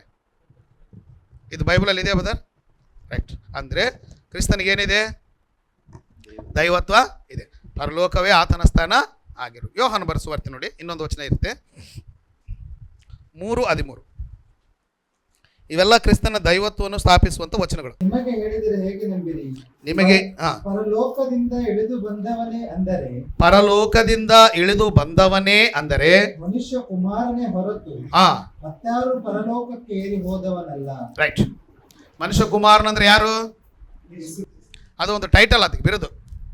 ಮನುಷ್ಯ ಕುಮಾರನ ಎಲ್ಲಿಂದ ಬಂದಿದ್ದಾನಂತೆ? ಓದಿ ಇನ್ನೊಂದ್ಸಲ. ಪರಲೋಕದಿಂದ ಇಳಿದು ಬರುವವನೇ ಅಂದರೆ ಮನುಷ್ಯ ಕುಮಾರನೇ ಹೊರತು. ರೈಟ್. ಮನುಷ್ಯ ಕುಮಾರನ ಎಲ್ಲಿಂದ ಇಳಿದು ಬಂದಿದ್ದಾನೆ? ಪರಲೋಕದಿಂದ. ಕನ್ಯಾಮರಿಯ ಗರ್ಭದಲ್ಲಿ ಹುಟ್ಟಿದಾಗ ಮಾತ್ರ ಆತನ ಆರ್ಡಿನರಿ ಮ್ಯಾನ್ ಅಲ್ಲ, ಪರಲೋಕದಿಂದ ಇಳಿದು ಬಂದವನೆಂಬುದಾಗಿ ಯೇಸು ಕ್ರಿಸ್ತ ಹೇಳ್ತಾನೆ. ಪರಲೋಕದಿಂದ ಇಳಿದು ಬಂದ ಮನುಷ್ಯ ಕುಮಾರನೇ ಹೊರತು ಪರಲೋಕದಿಂದ ಬಂದವನು, ಪರಲೋಕಕ್ಕೆ ಹೋದವನು, ತಿರುಗಿ ಹೋದವ್ರು ಯಾರು? One and only. ಯಾರಾದರೂ ಮನುಷ್ಯರು ಪರಲೋಕಕ್ಕೆ ಹೋಗಿದ್ದಾರಾ? ಪರಲೋಕದಿಂದ ಇಳಿದು ಬಂದವನು ಒನ್ ಅಂಡ್ ಓನ್ಲಿ. ಮತ್ತೆ ಪರಲೋಕಕ್ಕೆ ಏರಿ ಹೋದವನು, ಪರಲೋಕದಿಂದ ಇಳಿದು ರಕ್ತ ಮಾಂಸವನ್ನು ಧರಿಸಿಕೊಂಡು ಕನ್ಯಾಮರಿ ಗರ್ಭದಲ್ಲಿ ಹುಟ್ಟಿ 33 ವರ್ಷ ಈ ಭೂಮಿಯಲ್ಲಿ ಬದುಕಿ ದೇವರ ಸಂಕಲ್ಪದ ಪ್ರಕಾರ ಶಿಲುಬೆಯಲ್ಲಿ ತನ್ನ ಪ್ರಾಣವನ್ನು ಕೊಟ್ಟು ಆತನು 3ನೇ ದಿನ ಎಬ್ಬಿಸಲ್ಪಟ್ಟು ಈಗ ಎಲ್ಲಿಗೆ ಹೋಗಿದ್ದಾನೆ? ಮತ್ತೆ ಎಲ್ಲಿಂದ ಬಂದೋ ಅಲ್ಲಿಗೆ ಹೋಗಿ ದೇವರ ಬಲಪಾರ್ಶ್ವದಲ್ಲಿ ಆರ್ಸಿನರೌಡನಾಗಿದ್ದಾನಂತೆ. ಅಂದೇ ಯೇಸು ಕ್ರಿಸ್ತನ ದೈವತ್ವ ಇದೆಯಾ? ಪರಲೋಕದಿಂದ ಇಳಿದು ಬಂದವನು ಆತನೇ, ಪರಲೋಕಕ್ಕೆ ಏರಿ ಹೋದವನು ಮತ್ತಾರೂ ಇಲ್ಲಂತೆ. ಏನು ಬದ? ಮತ್ತೆ ಯಾರು ಹೋಗಿದ್ದಾರೆ? ಕೆಲವರು ಹೇಳ್ತಾರೆ ನಮ್ಮ ಪಾಸ್ಟರ್ ಪರಲೋಕಕ್ಕೆ ಹೋಗಿದ್ದಾರೆ. ನಮ್ಮ ಇವರು DG ದಿನಕರನ್ ಗೊತ್ತಾ ನಿಮಗೆ? DG ದಿನಕರನ ಭಾಳ ಸಲ ಹೇಳಿದ್ದೀನಿ, ಇಂಟರ್ವ್ಯೂ ಮಾಡ್ತಾಯಿದ್ರು ಒಬ್ಬ ವ್ಯಕ್ತಿ. ಫಸ್ಟೇ ನೀವು ಎಷ್ಟು ಸಲ ಪರಲೋಕಕ್ಕೆ ಹೋಗಿದ್ರೆ? ನಾನು ಒಂದು ಸುಮಾರು 14 ಸಲ ಹೋಗಿ ಬಂದಿನಿ ಅಂದತ್ತ. ಎಷ್ಟು ಸಲ ಅಂತ ಬದರ್? ಓದೋನು ಬುದ್ಧಿ ಇದ್ದವನು ಮತ್ತೆ ಅವನನ್ನು ಬರ್ತಾನೆ ಪರಲೋಕ ಹೋದವನು. ನಾನಾದರೂ ಹೋದ್ರೆ ಮತ್ತೆ ಬರ್ತೀನಿ. ಇದೆಲ್ಲ ಬೇಕಾ? ಸಮಸ್ಯೆ, ಈ ರೋಗ, ಹೆಂಡತಿ, ಮಕ್ಕಳು, ಸಂಸಾರ ಇದೆಲ್ಲ ಬೇಕಾ? ಕರ್ಕೊಂಡು ಹೋದ್ರೆ ಸಾಕಪ್ಪ ಅಂದ್ರೆ ಇವು 14 ಬಾರಿ ಹೋಗಿ ಬಂದಿದ್ದ. ನಾನು ಬುದ್ಧಿದ್ದವನು ಯಾರಾದರೂ ಪರಲೋಕ ಹೋದ್ ಸಾಕಪ್ಪ ಇಲ್ಲೇ ಇರ್ತೀನಿ ಅಂತಾನೆ, ಮತ್ತೆ ಬರ್ತಾನೆ. ಈ ವಯ ಹೇಳ್ತಾನೆ ಇಂಟರ್ವ್ಯೂ ಮಾಡ್ತಾಯಿದ್ರೆ, I have gone many times, approximately I have gone Heaven 14 times ಅಂತೆ. ಇಲ್ಲಿ ಯೇಸು ಕ್ರಿಸ್ತನು ಹೇಳ್ತಾನೆ ಪರಲೋಕದ ಇಳಿದು ಬಂದವನು ಇಲ್ಲ, ಏರಿ ಹೋದವನು ಯಾವನು? ಮತ್ತಾರು ಇಲ್ಲ, ಅದರ್ ದ್ಯಾನ್ ಮೀ. ಎಷ್ಟು ಡೈರೆಕ್ಟ್ ಸ್ಟೇಟ್ಮೆಂಟ್ ಕೊಡ್ರಿ. ನೀವೊಬ್ಬರೇ ಹೋಗ್ತೀರಾ ನಿಮ್ಮ ಸಭೆಯವರು ಹೋಗ್ತಾರಾ ಅಂತ ಮತ್ತೆ ಎರಡನೇ ಪ್ರಶ್ನೆ ಕೇಳಿದೆ. ಆ ಪಾಸ್ಟರ್ ಏನು ಹೇಳ್ತಾರೆ, ನಾನೊಬ್ಬರೇ ಅಲ್ಲ, ನಮ್ಮ ಚರ್ಚ್ನವರು ಅವಾಗ ಹೋಗಿ ಬರ್ತಾರೆ. ಏನು ಪಿಕ್ನಿಕ್ ಊಟಿನ ಅದು ಆವಾಗ ಹೋಗಿ ಬರಲಿಕ್ಕೆ? ನಾನು 14 ಟೈಮ್ಸ್ ಹೋಗೀನಿ. ನಮ್ಮ ಸಭೆಯವರು ಅವಾಗವಾಗ ಹೋಗಿ ರಕ್ತ ಮಾಂಸಗಳು ಪರಲೋಕಕ್ಕೆ ಹೋಗ್ಲಿಕ್ಕೆ ಸಾಧ್ಯನೇ ಈ ದೇಹದಿಂದ? ಬುದ್ಧಿ ಇರ್ಬೇಕು ತಾನೆ. ಪಾಸ್ಟರ್ ಅಂತ ಬುದ್ಧಿ ಇಟ್ಕೊಂಡು ಜನರನ್ನ ದಿಕ್ ತಪ್ಪಿಸುವಂಥ ಉಪದೇಶ ಮಾಡಿದ್ರೆ, ರಕ್ತ ಮಾಂಸಗಳಿದ್ರೆ ಈ ದೇಹ ಇದ್ದರೆ ಪರಲೋಕಕ್ಕೆ ಹೋಗೋಕೆ ಸಾಧ್ಯನಾ? ಮರ್ತ್ಯವಾದ ಈ ದೇಹ ಮೊರಾಲಿಟಿ ಇರ್ತಕ್ಕಂಥ ಈ ದೇಹ ಪರಲೋಕಕ್ಕೆ ಇದು ಹೋಗ್ಲಿಕ್ಕೆ ಸಾಧ್ಯನೇ ಇಲ್ಲ. Morality turns into immorality. 1 ಕೊರಿಂಥ 15 ರಕ್ತ ಮಾಂಸಗಳೆಲ್ಲ ಮರ್ತ್ಯವುಳ್ಳ ಈ ದೇಹವು ಅಮ್ಯರ್ಥತೆಯನ್ನು ಧರಿಸ್ಕೊಂಡ್ರೆ ಮಾತ್ರ ಹೋಗ್ತೀವಿ. ಇವನು ಹೇಳ್ತಾನೆ, ನಾನು ಆವಾಗ ಹೋಗಿ ಬಂದೀನಿ, ನಮ್ಮ ಸಭೆಯವರು ಕೂಡ ಆವಾಗವಾಗ ಹೋಗ್ತಾರೆ. ಇನ್ನೊಂದು ಅವ್ರ ಮಗಳು ಸತ್ತೋದ್ರು, ಏಂಜಲ್ ಅಂತ ಅವ್ರ ಮಗಳು ಸತ್ತೋದ್ರು, ಆಕ್ಸಿಡೆಂಟಲ್ಲಿ ಸತ್ತೋದ್ರು. 3 ದಿನ ವಯ ಇಟ್ಕೊಂಡು ಪ್ರಾರ್ಥನೆ ಮಾಡ್ದ, ನನ್ನ ಮಗಳೊಂದು ದೇವರು 3 ದಿನ ಇದ್ರು. ಸತ್ತೋದ್ರು ಬದುಕ್ತಾರೆ ಬದರ್. ಅದು ಕಾಲ ಮೊದಲನೇ ಹಳೆ ಒಡಂಬಡಿ ಕಾಲದಲ್ಲೇ ದೇವರು ಅದ್ಭುತ ಸೂಚಕಗಳು ಮಾಡಿದ, ಯೇಸು ಕ್ರಿಸ್ತನ ಮೂಲಕ ಮಾಡಿದ. ಅಪೋಸ್ತಲರು ಕೂಡ ಮಾಡಿದ್ರು, ಅವ್ರಿಗೆ ಪವಿತ್ರ ವರಗಳಿದ್ದು. ಈಗ ಯಾರಿಗಾದ್ರೂ ಇದೆಯಾ? ಅಪೋಸ್ತಲರು ಸತ್ತೋದ ಮೇಲೆ ಯಾರಿಗ ಅವ್ರ ಕೈ ಮೇಲೆ ಇಡ್ತಾರೋ ಅವ್ರಿಗೆ ಆ ವರಗಳು ಬರ್ತಾಯಿದೆ. ಯಾಕಂದರೆ ಆಗಿನ್ನೂ ಬೈಬಲ್ ಸಂಪೂರ್ತಿಯಾಗಿ ಬರೆಯಲ್ಪಟ್ಟಿರ್ತಿಲ್ಲ. ಆದ್ದರಿಂದ ಅದ್ಭುತಗಳು ಸೂಚಕ್ರಿಯೆಗಳನ್ನು ಮಾಡಿ ದೇವರು ತನ್ನ ಮಗನಾದ ಯೇಸು ಕ್ರಿಸ್ತರನ್ನು ನಂಬುವಂತೆ ದೇವರು ಅದ್ಭುತಗಳನ್ನು ಸೂಚಕ್ರಿಯೆಗಳನ್ನು ಈ ಬೈಬಲ್ ಸಂಪೂರ್ತಿಯಾಗಿ ಬರೆಯಲ್ಪಟ್ಟು ನಮ್ಮ ಕೈಗೆ ಬಂದಾಗ ಆತ್ಮನ ವರಗಳು ಎಲ್ಲ ನಿಂತೋದ್ವಿ. ಯಾರಿದ್ರು ದೇವ್ರ ವಾಕ್ಯ ಉಪದೇಶ ಮಾಡಬೇಕು, ಅವ್ರು ನಂಬಬೇಕು. ಒಂದು ವೇಳೆ ದೇವ್ರಿಗೆ ಏನಾದರೂ ನಮ್ಮ ಕಾಯಿಲೆ ರೋಗಗಳಿದ್ದರೆ ದೇವ್ರಿಗೆ ಪ್ರಾರ್ಥನೆ ಮಾಡಿದ್ರೆ ಆತನ ಚಿತ್ತಕ್ಕೆ ಅದು ಇದ್ದರೆ ಅನುಕೂಲವಾಗಿದ್ದರೆ ಅದನ್ನು ದೇವರು ಕೊಡ್ತಾನೆ. ಈ ಸತ್ತೋದಂಥ ಆತನ ಮಗಳಿಗೆ 3 ದಿನ ಪ್ರಾರ್ಥನೆ ಮಾಡ್ದ, ಬದುಕಲಿಲ್ಲ. ಆಮೇಲೆ ಸ್ಮೆಲ್ ಬರುತ್ತಲ್ಲ, ಅಕ್ಕಪಕ್ಕದವರೆಲ್ಲ ಅಪೋಸ್ ಮಾಡಿದ್ರು, ನೀವು ಡೆಡ್ ಬಾಡಿನ ತೆಗಲಿಲ್ಲ ಅಂದರೆ we are complaining to the municipality. ಅವ್ರು ಬಂದು ಏನು ಮಾಡ್ತಾರೆ ಬದರ್, ಅದನ್ನು ತಗೊಂಡು ಹೋಗ್ತಾರೆ ಅಂತೇಳಿ ಮಾಡಿದ. ಈಗ ಈ ಅದನ್ನ ಫಾಲೋವರ್ಸ್ ಇರ್ತಾರೆ, ಅವ್ರು ಕೇಳ್ತಾರೆ, ಅಲ್ಲ ನೀನು ಇಷ್ಟೊಂದು ಅದ್ಭುತಗಳು ಪವಾಡಗಳು ಮಾಡಿದೆ, ನಿನ್ನ ಮಗಳು ಸತ್ತೋದ್ರೆ ನೀನು ಯಾಕೆ ಬದುಕಲಿಲ್ಲ ಅಂತ ಕೇಳ್ತಾರೆ ತಾನೆ. ಅದಕ್ಕೆ ಏನು ಮಾಡೋದಂದರೆ, ಒಂದು ಸಮಾಧಿ ಮಾಡಿ ಬಂದಮೇಲೆ ಒಂದು ಪ್ರೇಯರ್ ಇಟ್ಕೋತಾರಲ್ಲ, ಇಟ್ಕೊಂಡ್ಮೇಲೆ ನನ್ನ ಮಗಳು ಯಾಕೆ ಸತ್ತಲೆ ಗೊತ್ತಾ ಅಂತ ಕೇಳೋದಂತೆ. ಯಾಕೆ ಆಕ್ಸಿಡೆಂಟಾಗಿ ಸತ್ತೋಗಿದ್ದಾರೆ, ನಿರ್ಲಕ್ಷ್ಯದಿಂದ ಹೋಗಿರ್ತಾರೆ. ಇಲ್ಲ ಪರಲೋಕದಲ್ಲಿ ಒಂದು ಹೂವಿನ ತೋಟ ಇದೆ, ಆ ಹೂವಿನ ತೋಟಕ್ಕೆ ನೀರು ಹಾಕೋರು ಪೋಸ್ಟ್ ಖಾಲಿ ಇದೆ ಅಂತ, ಅದಕ್ಕೆ ನನ್ನ ಮಗಳನ್ನ ಗಾರ್ಡನ್ ಇದೆ ಅಂತಲ್ಲಿ ಗುಲಾಬಿ ಹೂವಿನ ತೋಟ ಇದ್ರೆ ಮತ್ತು ನೀರು ಹಾಕೋರು ಬೇಕಲ್ಲ, ಏನು ಬದರ್, ನೀರು ಹಾಕೋರು ಬೇಕು. ಆ ಪೋಸ್ಟ್ ಏನಾಗಿದೆ, ಅದಕ್ಕೆ ಏಂಜಲ್ನ ಆಟೆ ದೇವ್ರಿಗೆ ಸ್ತೋತ್ರ ಅಂದರೆ ಇದು ಬೈಬಲಲ್ಲಿ ಇದೆ ಬದರ್. ಪರಲೋಕದಲ್ಲಿ ಅದೇನೇನ ಮೈಸೂರು ಬೃಂದಾವನ ಗಾರ್ಡನ ಅದು KRS ಡ್ಯಾಮ. ಬುದ್ಧಿ ಇರಬೇಕಲ್ಲ ಬದರ್. ಅಲ್ಲಿ ಈ ಭೂಮಿಗೆ ಸಂಬಂಧಪಟ್ಟ ವಾತಾವರಣ ಇರಲ್ಲ. ಹೆಂಡತಿ, ಮಕ್ಕಳು, ಗಾರ್ಡನು, ನೀರು, ಗುಲಾಬಿ ಇವ್ಯಾವೂ ಇರಲ್ಲ. ಅಲ್ಲ, ಜನರು ಹೇಳ್ತಾ ಇದ್ರೆ ಕೇಳೋರು ನೋಡಿ. ಆದರೆ ಅವರು ಪ್ರಶ್ನೆ ಮಾಡೋದಕ್ಕಿಂತ ಮೊದಲು ಮತ್ತು ಇಷ್ಟೆಲ್ಲ ಅದ್ಭುತಗಳು ಸೂಚಕ್ರಿಯೆಗಳು ಮಾಡ್ತೀವಿ ಅಂತ ಹೇಳಿದ್ರು. ನಮ್ಮವರು ಒಂದು ಸಲ ಕರ್ನೂಲಿಗೆ ಬಂದಿದ್ದರು. ಅವರು ಇದು ಏನು ಅದ್ಭುತ ಕೂಟಗಳು ಸ್ವಸ್ಥತೆಗಳ ಕೂಟ ಅಂತ ಮಾಡ್ತಾಯಿದ್ರು. ನನ್ನ ಜೊತೆಯಲ್ಲಿರ್ತಕ್ಕಂಥ ಬಂಕಲ್ ಹೋಗಿದ್ರು. ಅದಕ್ಕೆ ಹೋಗಿದ್ರೆ ಅವರು ಇಷ್ಟೆಲ್ಲ ಮಾಡ್ತಾರೆ, ದೇವರ ಅದ್ಭುತಗಳು ಮಾಡ್ತಿದ್ದಾರೆ. ಅವರು ಕನ್ನಡಕ್ಕೆ ಉಪಯೋಗಿಸ್ತಿದ್ರು. ಇದನ್ನ ಯಾಕೆ ಉಪಯೋಗಿಸ್ತಾರೆ, ನನಗೆ ಸರಿಗೆ ಅಕ್ಷರಗಳು ಕಾಣಲ್ಲ. ಅಲ್ಲಿರೋ ಬ್ಯಾಲೆನ್ಸ್ ಕೇಳೋದಂತ ಏನಂತ ಹೇಳಿದ್ರೆ, ಯಾರಿಗೂ ಏನು ಅದ್ಭುತ ನೀನು ಮಾಡಬೇಡ, ನೀನು ಕಣ್ಣು ಕಾಣಿಸಲ್ಲ, ಈ ಚಸ್ಮಾ ಇಲ್ದಂಗೆ ನೀನು ಕಣ್ಣು ಬೈಬಲ್ ಹೋದಾಗ ನೀನು ಅದ್ಭುತ ಮಾಡ್ಕೊ ಅಂತ ಹೇಳಿದಂತೆ. ಅರ್ಥ ಆಯ್ತಲ್ಲ ಸರ್? ಈ ಚಸ್ಮಾ ಉಪಯೋಗಿಸ್ತಾರಲ್ಲ, ನಮಗೇನು ಬಂದವ್ರಿಗೆ ಅದ್ಭುತ ಬೇಡ, ನೀನೇ ಅದ್ಭುತ ಮಾಡ್ಕೊ. ಅವ್ರು ಕನ್ನಡಕ ಉಪಯೋಗಿಸ್ತಿದ್ರು, ಹಿರಿಯ ವ್ಯಕ್ತಿ. ಇವ್ರಿಗಿನ್ನ ಸ್ವಲ್ಪ ಏಜು ಸ್ವಲ್ಪ ಕಡಿಮೆ ಇತ್ತು. ನಮಗೇನು ಅದ್ಭುತ ಬೇಡ, ನೀನು ಇದನ್ನು ಉಪಯೋಗಿಸ್ತೀಯಲ್ಲ, ಇದು ಬೇಡ. ನೀನು ಕಣ್ಣು ಓಪನ್ ಐಸ್, ನೆಕೆಡ್ ಐಸ್, ಈ ವಿತೌಟ್ ಗ್ಲಾಸ್ನಿಂದ ನೀನು ಹಂಗೆ ಬೈಬಲ್ ಓದಾಗೆ ನೀನು ಏನು ಮಾಡ್ಕೊ, ಅದ್ಭುತ ಸಾಧ್ಯನಾ ಬದರ್? ಈಗ ಏಜ್ ಆದಮೇಲೆ ಏನಾಗುತ್ತೆ ಕಣ್ಣಿಗೆ, ಇಟ್ಸ್ ಎ ಬಾಡಿ ನೇಚರ್. ಈಗ ಇವರು ಏಜ್ ಆಗಿದೆ, ನನಗೆ ನೋಡ, ನನಗಿನ್ನ ದೊಡ್ಡವ್ರು, ಈಗ ನನಗೆ ಸರಿಯಾಗಿ ಕಾಣಿಸ್ತವೆ. ಬಟ್ ಬೈಬಲ್ ಅಕ್ಷರ ಏನಂದರೆ ಅಸ್ಪಷ್ಟವಾಗಿ ಕಾಣಿಸ್ತದೆ. ಅದನ್ನು ಸರಿಪಡಿಸಲು ಏನು ಮಾಡಿದ್ದಾರೆ ಮೆಡಿಕಲ್ ಅವರು, ಏನು ಮಾಡಿದ್ದಾರೆ ಬದರ್? ಮತ್ತು ನಮಗೇನು ಅದ್ಭುತ ಬೇಡ, ನೀನೇ ಮಾಡ್ಕೊ ಅಂತ ಹೇಳಿದ್ರಂತೆ. ಮಾಡ್ಕೊಳಕ್ಕಾಗುತ್ತೆ ಸಿಸ್ಟರ್? ಸೊ ಆದ್ದರಿಂದ ಪರಲೋಕದಿಂದ ಇಳಿದು ಬಂದಿದ್ದಾನೆ ಯಾರು? ಪರಲೋಕದಿಂದ ಇಳಿದು ಬಂದವನು ನಾನೇ, ಏರಿ ಹೋದವನು ನಾನೇ. ನನ್ನ ಬಿಟ್ಟರೆ, ನನ್ನ ಹೊರತು ಯಾರಾದರೂ ಹೋಗಿದ್ದಾರಂತೆ, it's a false man, false statement, ಅದು ಸುಳ್ಳು ಬೋಧನೆ. ಯೇಸು ಕ್ರಿಸ್ತನ ಬಂದಾಗ ನ್ಯಾಯ ತೀರ್ಪಾದಾಗ ಪರಲೋಕಕ್ಕೆ ಕೆಲವು ಜನ ಹೋಗ್ತಾರೆ, ನರಕಕ್ಕೆ, ಸೊ ಎಟರ್ನಲ್ ಲೈಫ್ಗೆ ಕೆಲವು ಜನ ಹೋಗ್ತಾರೆ, ಎಟರ್ನಲ್ ಕಂಡೆಮ್ಷನ್ಗೆ, ಎಟರ್ನಲ್ ಫೈರ್ಗೆ ಅಥವಾ ಎಟರ್ನಲ್ ಶಿಕ್ಷೆಗೆ, ನಿತ್ಯ ಶಿಕ್ಷೆಗೆ ಸ್ವಲ್ಪ ಜನ, ನಿತ್ಯ ಜೀವಕ್ಕೂ ಸ್ವಲ್ಪ ಜನ ಹೋಗ್ತಾರೆ. ಇದೆಲ್ಲ ನಡಿಬೇಕಂದ್ರೆ ಯಾರು ಬರಬೇಕು? ಮತ್ತು ಆತನು ಬಂದೇ ಇಲ್ಲ ಅಂದಮೇಲೆ ನೀನು ಹೆಂಗೆ ಪರಲೋಕಕ್ಕೆ ಹೋದೆ? ನಿನಗೆ ಡೈರೆಕ್ಟ್ ಆಕ್ಸೆಸ್ ಕೊಟ್ಟರು ಏನು ಲಂಚ ಕೊಟ್ಟ್ಯಾ ದೇವರಿಗೆ? ಅಷ್ಟೇ ತಾನೇ. ಯೋಹಾನ್ ಬರ್ಸೋದು ನಾನು ಬಂದು ನನ್ನ ತಂದೆ ಮನೆಗಳ ಅನೇಕ ಬಿಡಾರಗಳುಂಟು, ಪುನಃ ನಾನು ನಿಮ್ಮ ಒಳಗೆ ಬರ್ತೀನಿ, ನಿಮ್ಮನ್ನು ಕರ್ಕೊಂಡು ಹೋಗ್ತೀನಿ ಅಂತ ಯೋಹಾನ್ ಬರ್ಸುವಾರ್ಥ 14 ಹೇಳಿದ್ನ. ಮತ್ತು ಅದು ಬಂದೇ ಇಲ್ಲ, ಪರಲೋಕ ನಡೆದೇ ಇಲ್ಲ ಅಂದಮೇಲೆ ಈ ಪಾಸ್ಟ್ ಹೆಂಗೋದ್ರು ಅಥವಾ ಈ ವ್ಯಕ್ತಿ ಹೆಂಗೋದು ಅಡ್ಡದಾರಿಯಲ್ಲಿ ಹೋದ್ನಾ? ದೇವರು ಬೈಬಲಲ್ಲಿ ಯೇಸು ಕ್ರಿಸ್ತನು ಬರೆದಿರೋದೊಂದು, ಇಲ್ಲಿ ನಡೀತಾ ಇರೋದು. ಆಗ ಏನಾಗ್ತದೆ, ದೈವ ಗ್ರಂಥವನ್ನು ನಾವು ಅಪಹಾಸ್ಯ ಮಾಡಿದಾಗ. ಆದ್ದರಿಂದ so point should B clear. ನಮ್ಮ ಕರ್ತನಾದ ಯೇಸು ಕ್ರಿಸ್ತನಿಗೆ ಏನಿದೆ? ದೈವತ್ವ ಇದೆ. ಆತನು ಬಿಫೋರ್ ಈ ಭೂಮಿಗೆ ಬರೋದಕ್ಕಿಂತ ಮುಂಚೆ ರಕ್ತ ಮಾಂಸಗಳನ್ನು ಧರಿಸಿಕೊಳ್ಳುವುದಕ್ಕಿಂತ ಮೊದಲು ಆತನು 100% ಏನು? ದೇವರು, ದೈವ ಸ್ವಭಾವವುಳ್ಳಂಥ ವ್ಯಕ್ತಿ. ಇದರಲ್ಲಿ ನಿಮಗೇನಾದರೂ ಅಬ್ಜೆಕ್ಷನ್ ಇದೆಯಾ? ಯೇಸು ಕ್ರಿಸ್ತನ ದೈವತ್ವ ಇಲ್ಲ, ಆತನ ದೇವರಲ್ಲ ಅನ್ನೋ ನಿಮಗೇನಾದರೂ ಸಮಸ್ಯೆ ಇದೆಯಾ? ಬೇರೆ ಸಮಸ್ಯೆ ಇದೆಯಾ? ಸಮಸ್ಯೆ ಇಲ್ಲ ಅಂದರೆ ನಾನು ಮುಂದಕ್ಕೆ ಹೋಗ್ತೀನಿ. ಸರಿ, ಸೊ 2 ಮುಗಿತು. 3ನೇದು ಯಾರಿನ್ನ? ಇದು ನೋಡಿ ಟೀ ಬ್ರೇಕ್ ಹೋಗೋಣ. 3ನೇದು ಯಾವ್ದು ಬದರ್? ಇನ್ನು ಉಳಿದಿರೋರು ಯಾರು? ಇಬ್ಬರು ಮುಗಿದ ಮೇಲೆ ಬೋರ್ಡ್ ಕಡೆ ನೋಡಿ. ಇನ್ನು ಉಳಿದಿರೋರು ಯಾರು? ಇನ್ನು ಉಳಿದಿರೋದು ವಿಲ್ಸನ್ ಬದರು, ಜ್ಞಾನಂದ ಬದರು, ಫ್ರಾನ್ಸಿಸ್ ಬದರ ಅಥವಾ ನಮ್ಮ ಸುನಿಲ್ ಬದರ? ಯಾರು ಉಳಿದಿರೋದು? ದೇವರ ಆತ್ಮನಾಗಿರುವ ಹೋಲಿ ಸ್ಪಿರಿಟ್, ದೇವರ ಆತ್ಮನು ಎಂಬುದಾಗಿ ಬೈಬಲಲ್ಲಿ ಹೇಳಲ್ಪಟ್ಟಿದೆ. ಹೌದಾ ಬದರ್? ದೇವರ ಆತ್ಮನಾಗಿರುವ ಪವಿತ್ರ ಆತ್ಮನು, ಹೋಲಿ ಗೋಸ್ಟ್ ಅಂತಾರೆ, ಹೋಲಿ ಸ್ಪಿರಿಟ್ ಅಂತಾರೆ. ಏನು ಬದರ್? ಸೊ ಹೋಲಿ ಸ್ಪಿರಿಟ್ ಅಥವಾ ಇದನ್ನು ಸೂಚನೆ ಏನಂತ ಬಳಸಲ್ಪಟ್ಟದ ಶಬ್ದ ಅಂದರೆ ದೇವರ ಆತ್ಮನು ಆಗಿರ್ತಕ್ಕಂಥ. ಈತನಿಗೂ ಕೂಡ ದೈವತ್ವ ಇದೆ. ಈತನನ್ನು ಕೂಡ ದೇವರು ಎಂಬುದಾಗಿ ಬೈಬಲ್ ಕರೆದಿದೆ. ಇದೇನಾ ಬದರ್? ಬೈಬಲಲ್ಲಿ ಇದೆಯಾ? ಎಲ್ಲಿ ಒಂದು ವಚನ ಹೇಳಿ ನೋಡೋಣ. ಎವಿಡೆನ್ಸಸ್. ಪವಿತ್ರ ಆತ್ಮನು ದೇವರು ಅಥವಾ ಪವಿತ್ರ ಆತ್ಮನು ದೈವಿಕವಾದ ವ್ಯಕ್ತಿ, ಪವಿತ್ರ ಆತ್ಮನಿಗೆ ದೈವತ್ವ ಇದೆ ಅಂತ ತಿಳಿಸುವಂಥ ಎವಿಡೆನ್ಸಸ್ಗೆ ಯಾವುದಾದ್ರು ಒಂದು ವಚನ ನೀವು ಇಷ್ಟು ನಿಮ್ಮ ಸ್ಟಡಿಯಲ್ಲಿ ಯಾರಾದಿದ್ರೆ ಒಂದು ವಚನ ಹೇಳಿ. ನೀವು ಹೇಳಿಲ್ಲ ಅಂದರೆ ನಾನು ಬರಿತೀನಿ. ನಿಮಗೇನಾದ್ರು ಗೊತ್ತಿದ್ದರೆ ಹೇಳಿ. ಸುನಿಲ್ ಬದರ್, ಆತನಿಗೆ ಡಿವೈನಿಟಿ ಇದೆ ಅಂತ ತೋರಿಸುವಂಥ ವಚನ. ಸಿಸ್ಟರ್ ನೋಡಿ, ಸುಮ್ಮನೆ ನಂಬಿದರೆ ಇಷ್ಟು ದಿನ ನಿಮ್ಮ ಹತ್ರ ಎವಿಡೆನ್ಸಸ್ಸೇ ಇಲ್ಲ. ಹಾಂ, ಸೊ ಮೊದಲನೇ ಎವಿಡೆನ್ಸ್ ನೋಡಿ, ಇಬ್ರಿಯರಿಗೆ ಬರೆದ ಪತ್ರಿಕೆ 9ನೇ ಅಧ್ಯಾಯ 14ನೇ ವಚನ ನೋಡಿ.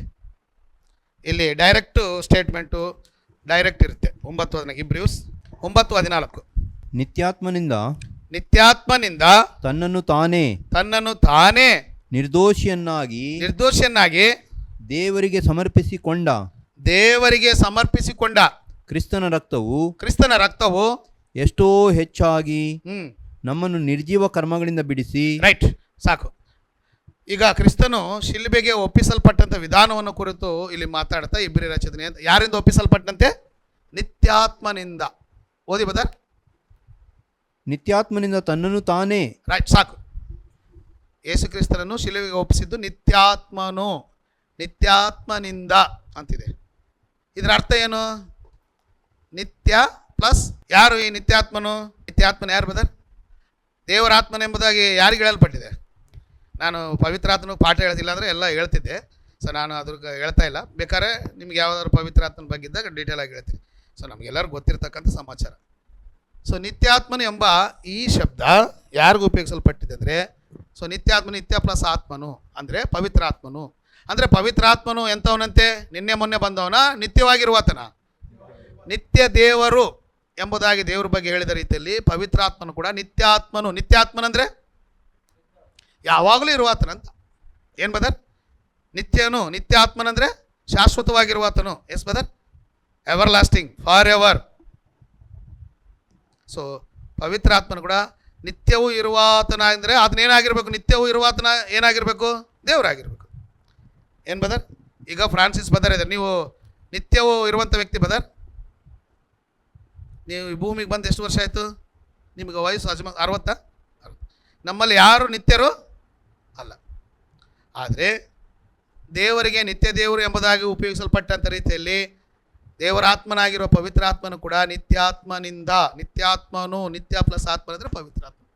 ಸೊ ನಿತ್ಯಾತ್ಮ ಅಂದರೆ ಯಾವಾಗಲೂ ಇರುವಾತನು, ಶಾಶ್ವತವಾಗಿರುವಾತನು, ಇಂದು ಎಂದೆಂದಿಗೂ ಇರುವಾತನು, ಪ್ರಾರಂಭ ಕೊನೆ ಇಲ್ಲದ. ಅಂದರೆ ಯಾರಾಗಿರ್ಬೇಕತ್ತ? ಡೌಟ್ ಇದೆ ಯಾರು? ದೈವ ಸ್ವಭಾವ ದೇವ್ರಿಗೆ ಬಿಟ್ಟರೆ ಆ ಗುಣ ಬೇರೆ ಯಾರಿಗೂ ಇಡಲ್ಲ. ಈ ಗುಣ ಮೂವರಿಗಿದೆ. ತಂದೆಗಿದೆ, ಕರ್ತನಾದ ಯೇಸು ಕ್ರಿಸ್ತನಿಗಿದೆ, ಆಮೇಲೆ ಸೊ ಈ ಸ್ಟೇಟ್ಮೆಂಟು, ಈ ಎವಿಡೆನ್ಸು ಪವಿತ್ರ ಆತ್ಮನಿಗೆ ದೈವತ್ವ ಇದೆ ಅನ್ನೋದು ಹೇಳ್ಬೋದಾ? ಇದೆ ಬದರ್? ರೈಟ್. ನೆಕ್ಸ್ಟು ನೋಡಿ, ಎವಿಡೆನ್ಸ್ ನಂಬರ್ 2. ಎವಿಡೆನ್ಸ್ ನಂಬರ್ 2 ಬಂದ್ಬಿಟ್ಟು ಮೊದಲನೇ ಪೇತ್ರನು 1ನೇ ಅಧ್ಯಾಯ 12ನೇ ವಚನ. ಮೊದಲನೇ ಪೇತ್ರನು 1ನೇ ಅಧ್ಯಾಯ 12ನೇ ವಚನ. ಈ ಸಂಗತಿಗಳನ್ನು ಮುಂತಿಳಿಸುವುದರಲ್ಲಿ ತಮಗೋಸ್ಕರವಲ್ಲ ನಿಮಗೋಸ್ಕರ ಸೇವೆ ಮಾಡುವವರಾಗಿದ್ದಾರೆಂಬುದು ಅವರಿಗೆ ಪ್ರಕಟವಾಯಿತು. ಅವರು ಮುಂದಾಗಿ ಹೇಳಿದ ಸಂಗತಿಗಳೇ ಈಗ ಸಂಭವಿಸಿದವು ಎಂಬ ವರ್ತಮಾನವು ಪರಲೋಕದಿಂದ ಕಳುಹಿಸಲ್ಪಟ್ಟ, ಈ ಮಾತು ನೋಡ್ರಿ, ಎಲ್ಲ ನೋಡಿ ಚೆನ್ನಾಗಿ ನೋಟ್ ಮಾಡ್ಕೊಳ್ಳಿ. ಈ ಮಾತನ್ನು ಪರಲೋಕದಿಂದ ಕಳುಹಿಸಲ್ಪಟ್ಟ ಪವಿತ್ರಾತ್ಮನ ಬಲದಿಂದ, ಸಾಕು. ಅಂದ್ರೆ ಪವಿತ್ರಾತ್ಮನು ಎಲ್ಲಿಂದ ಕಳಿಸಲ್ಪಟ್ಟಿದ್ದಾನೆ? ಎಲ್ಲಿಂದ? ಪರಲೋಕದಿಂದ ಬಂದಿದ್ದಾನೆ. ಅಂದ್ರೆ ಅದು ಯಾರು? ದೇವರು ದೈವತ್ವವುಳ್ಳವನು. ಪರಲೋಕದಿಂದ ಕಳಿಸಲ್ಪಟ್ಟಿದ್ದಾನೆ. ಯೇಸು ಕ್ರಿಸ್ತನು ಎಲ್ಲಿಂದ ಕಳಿಸಲ್ಪಟ್ಟಿದ್ದಾನೆ? ಪರಲೋಕದಿಂದ.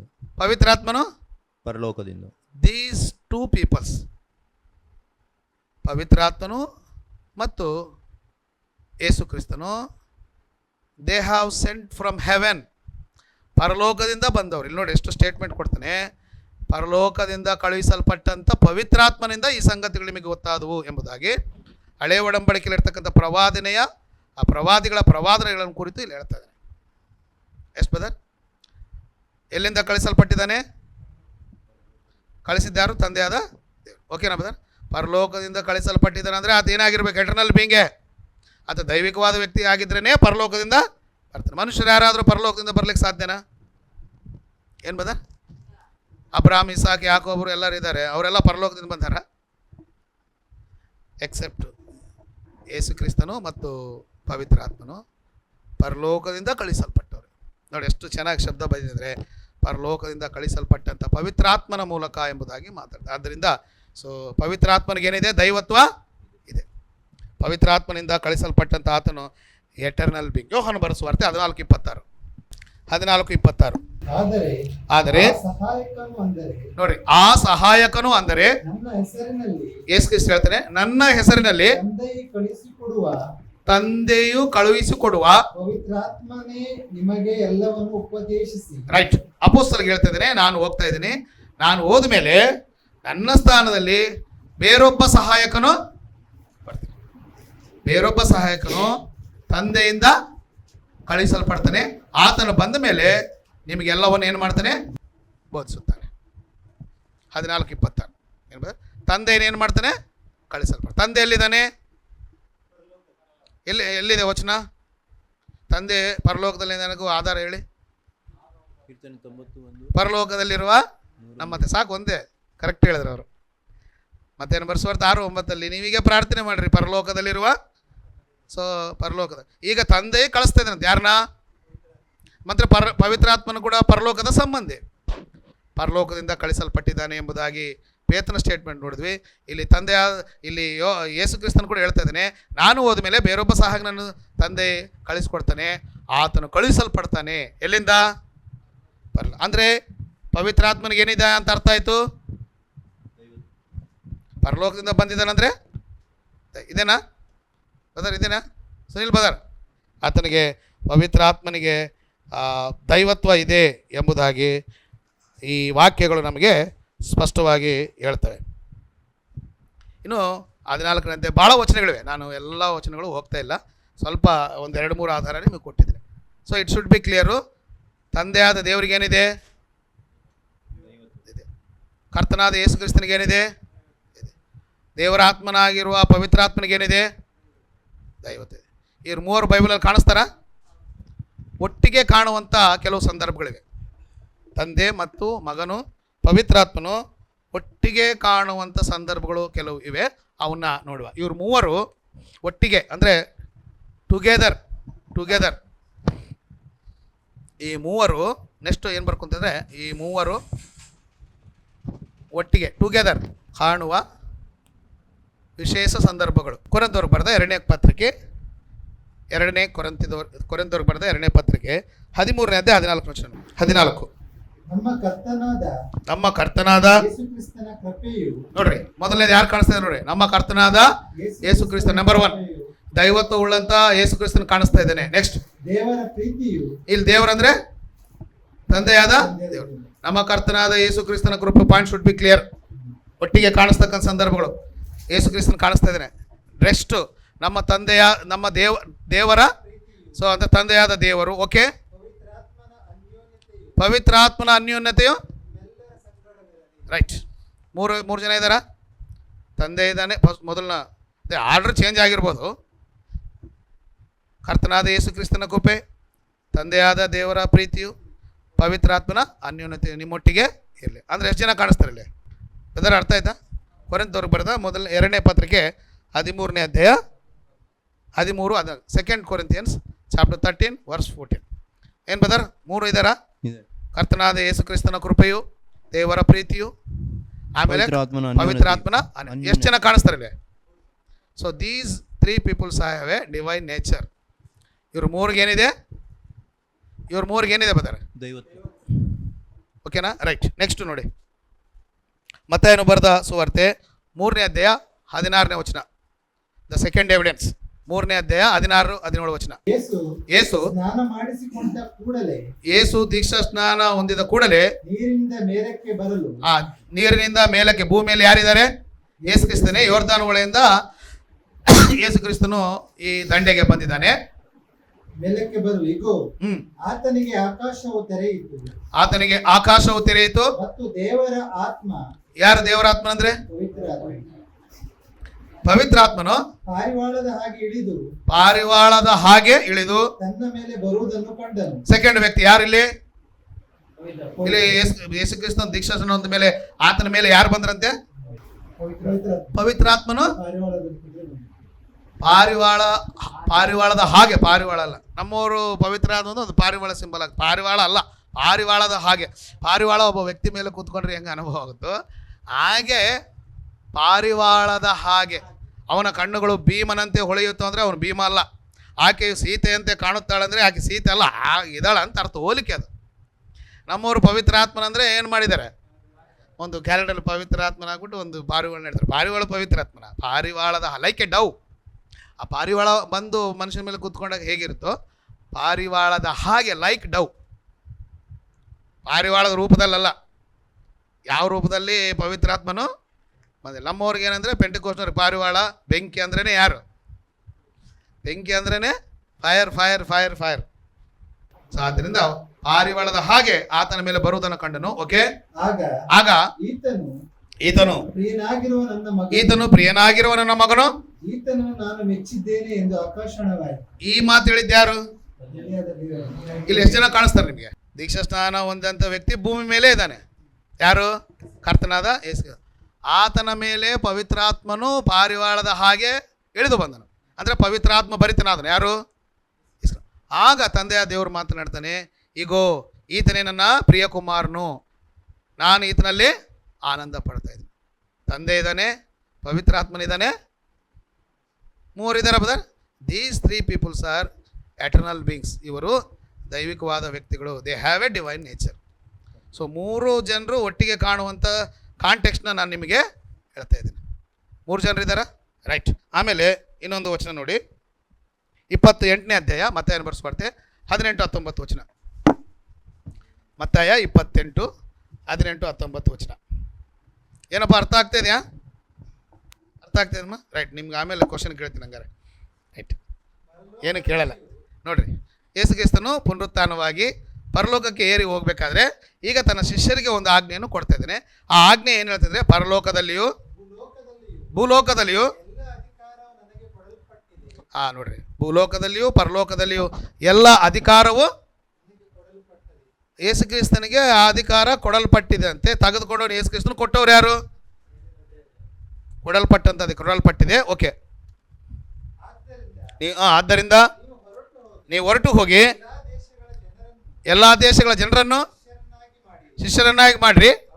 ಅವರಿಗೆ ನೋಡಿ, ತಂದೆಯ, ಮಗನ, ಪವಿತ್ರಾತ್ಮನ ಹೆಸರಿನಲ್ಲಿ ರೈಟ್ ನನಗೆ ಶಿಷ್ಯರನ್ನಾಗಿ ಮಾಡ್ರಿ. ಹೇಗೆ ಶಿಷ್ಯನ ಮಾಡೋದು? ದೀಕ್ಷಾ ಸ್ನಾನ ಕೊಡ್ರಿ.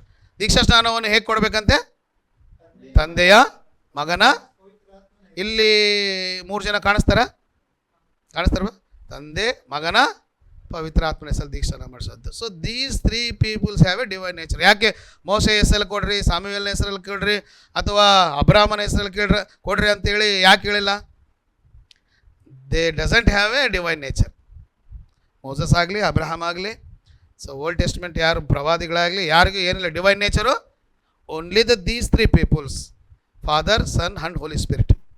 ತಂದೆಯಾದ ದೇವರು, ಮಗನಾದಂಥ ಯೇಸು ಕ್ರಿಸ್ತನು, ದೇವರಾತ್ಮನಾಗಿರ್ತಕ್ಕಂಥ ಪವಿತ್ರಾತ್ಮನು, ಇವರು 3 ಏನಾಗಿದ್ದಾರೆ ಅಂದರೆ ದೈವಿಕವಾದಂಥ ವ್ಯಕ್ತಿಗಳು.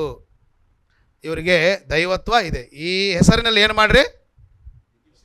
ಆದ್ದರಿಂದ ಈ 3 ಸಂದರ್ಭಗಳು ಕೊರಿಂಥದವರಿಗೆ ಬರೆದ 2ನೇ ಪತ್ರಿಕೆ 13:14, ಮತ್ತಾಯನ ಬರೆದ ಸುವಾರ್ತೆ 3ನೇ ಅಧ್ಯಾಯ 16-17 ವಚನ, ಆ ನಂತರ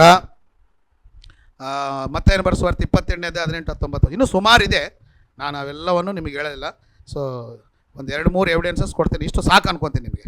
ಸೊ 3 ಒಟ್ಟಿಗೆ ಇರ್ತಕ್ಕಂಥ ಸಂದರ್ಭ. ಈ 3 ಬಗ್ಗೆನೇ ಯಾಕಂದರೆ ಇವ್ರಿಗೆ ಬಿಟ್ಟರೆ ದೈವತ್ವ ಬೇರೆ ಯಾರಿಗೂ, ಪೌಲನಿಗಿಲ್ಲ, ಪೇತ್ರನಿಗಿಲ್ಲ, ಏನು ಬದರ್, ಅಬ್ರಹಾಮನಿಗಿಲ್ಲ, ಮೋಶೆಗಿಲ್ಲ, ಆದಾಮನಿಗಿಲ್ಲ, ಯಾರಿಗೂ ಈ ದೈವ ಸ್ವಭಾವ ದೇವರುಗಳು ಅಲ್ಲ.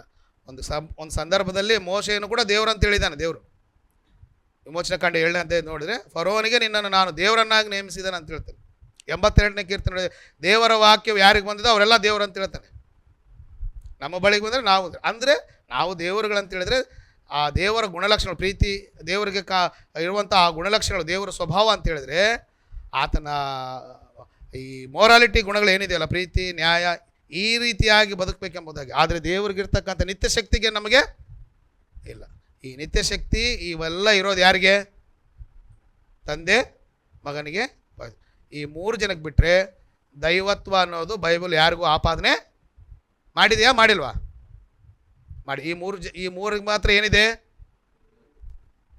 ದೈವತ್ವ ಇದೆ. ದೈವತ್ವ ಅಂದರೆ ದೇವರ ಗುಣ. ಆ ಗುಣ 3 ಜನರಿಗಿದ್ದಾಗೆ ಬೈಬಲ್ ಹೇಳುತ್ತೆ. ಆ ತಂದೆಗಿದೆ, ಮಗನಿಗಿದೆ, ಪವಿತ್ರಾತ್ಮಗಿದೆ. ಸೊ ಕ್ಲಿಯರಾ? ಏನಾದರೂ ತೊಂದರೆ ಇದೆಯಾ? ಇದು ದೈವತ್ವ ಅಂದರೆ. ಓಕೆನಾ ಬ್ರದರ್? ಸೊ ನೆಕ್ಸ್ಟ್ ಆಮೇಲೆ ಈ ತ್ರಿತ್ವ ಅಂದರೆ ಏನು, ತ್ರಯೇಕತ್ವ ಅಂದರೆ ಏನು ಅನ್ನೋದನ್ನು ನಾವು ನಂತರ ಕ್ಲಾಸ್ನಲ್ಲಿ ಆಲೋಚನೆ ಮಾಡೋಣ. ಶ್ರದ್ಧೆಯಿಂದ ಆಸಕ್ತಿಯಿಂದ ಕೇಳಿದಂಥ ನಿಮ್ಮೆಲ್ಲರನ್ನು ವಂದಿಸುತ್ತಾ ಇಲ್ಲಿಗೆ ಈ ವಾಕ್ಯ ಭಾಗವನ್ನು ಮುಕ್ತಾಯ ಮಾಡ್ತೀನಿ. Thank you.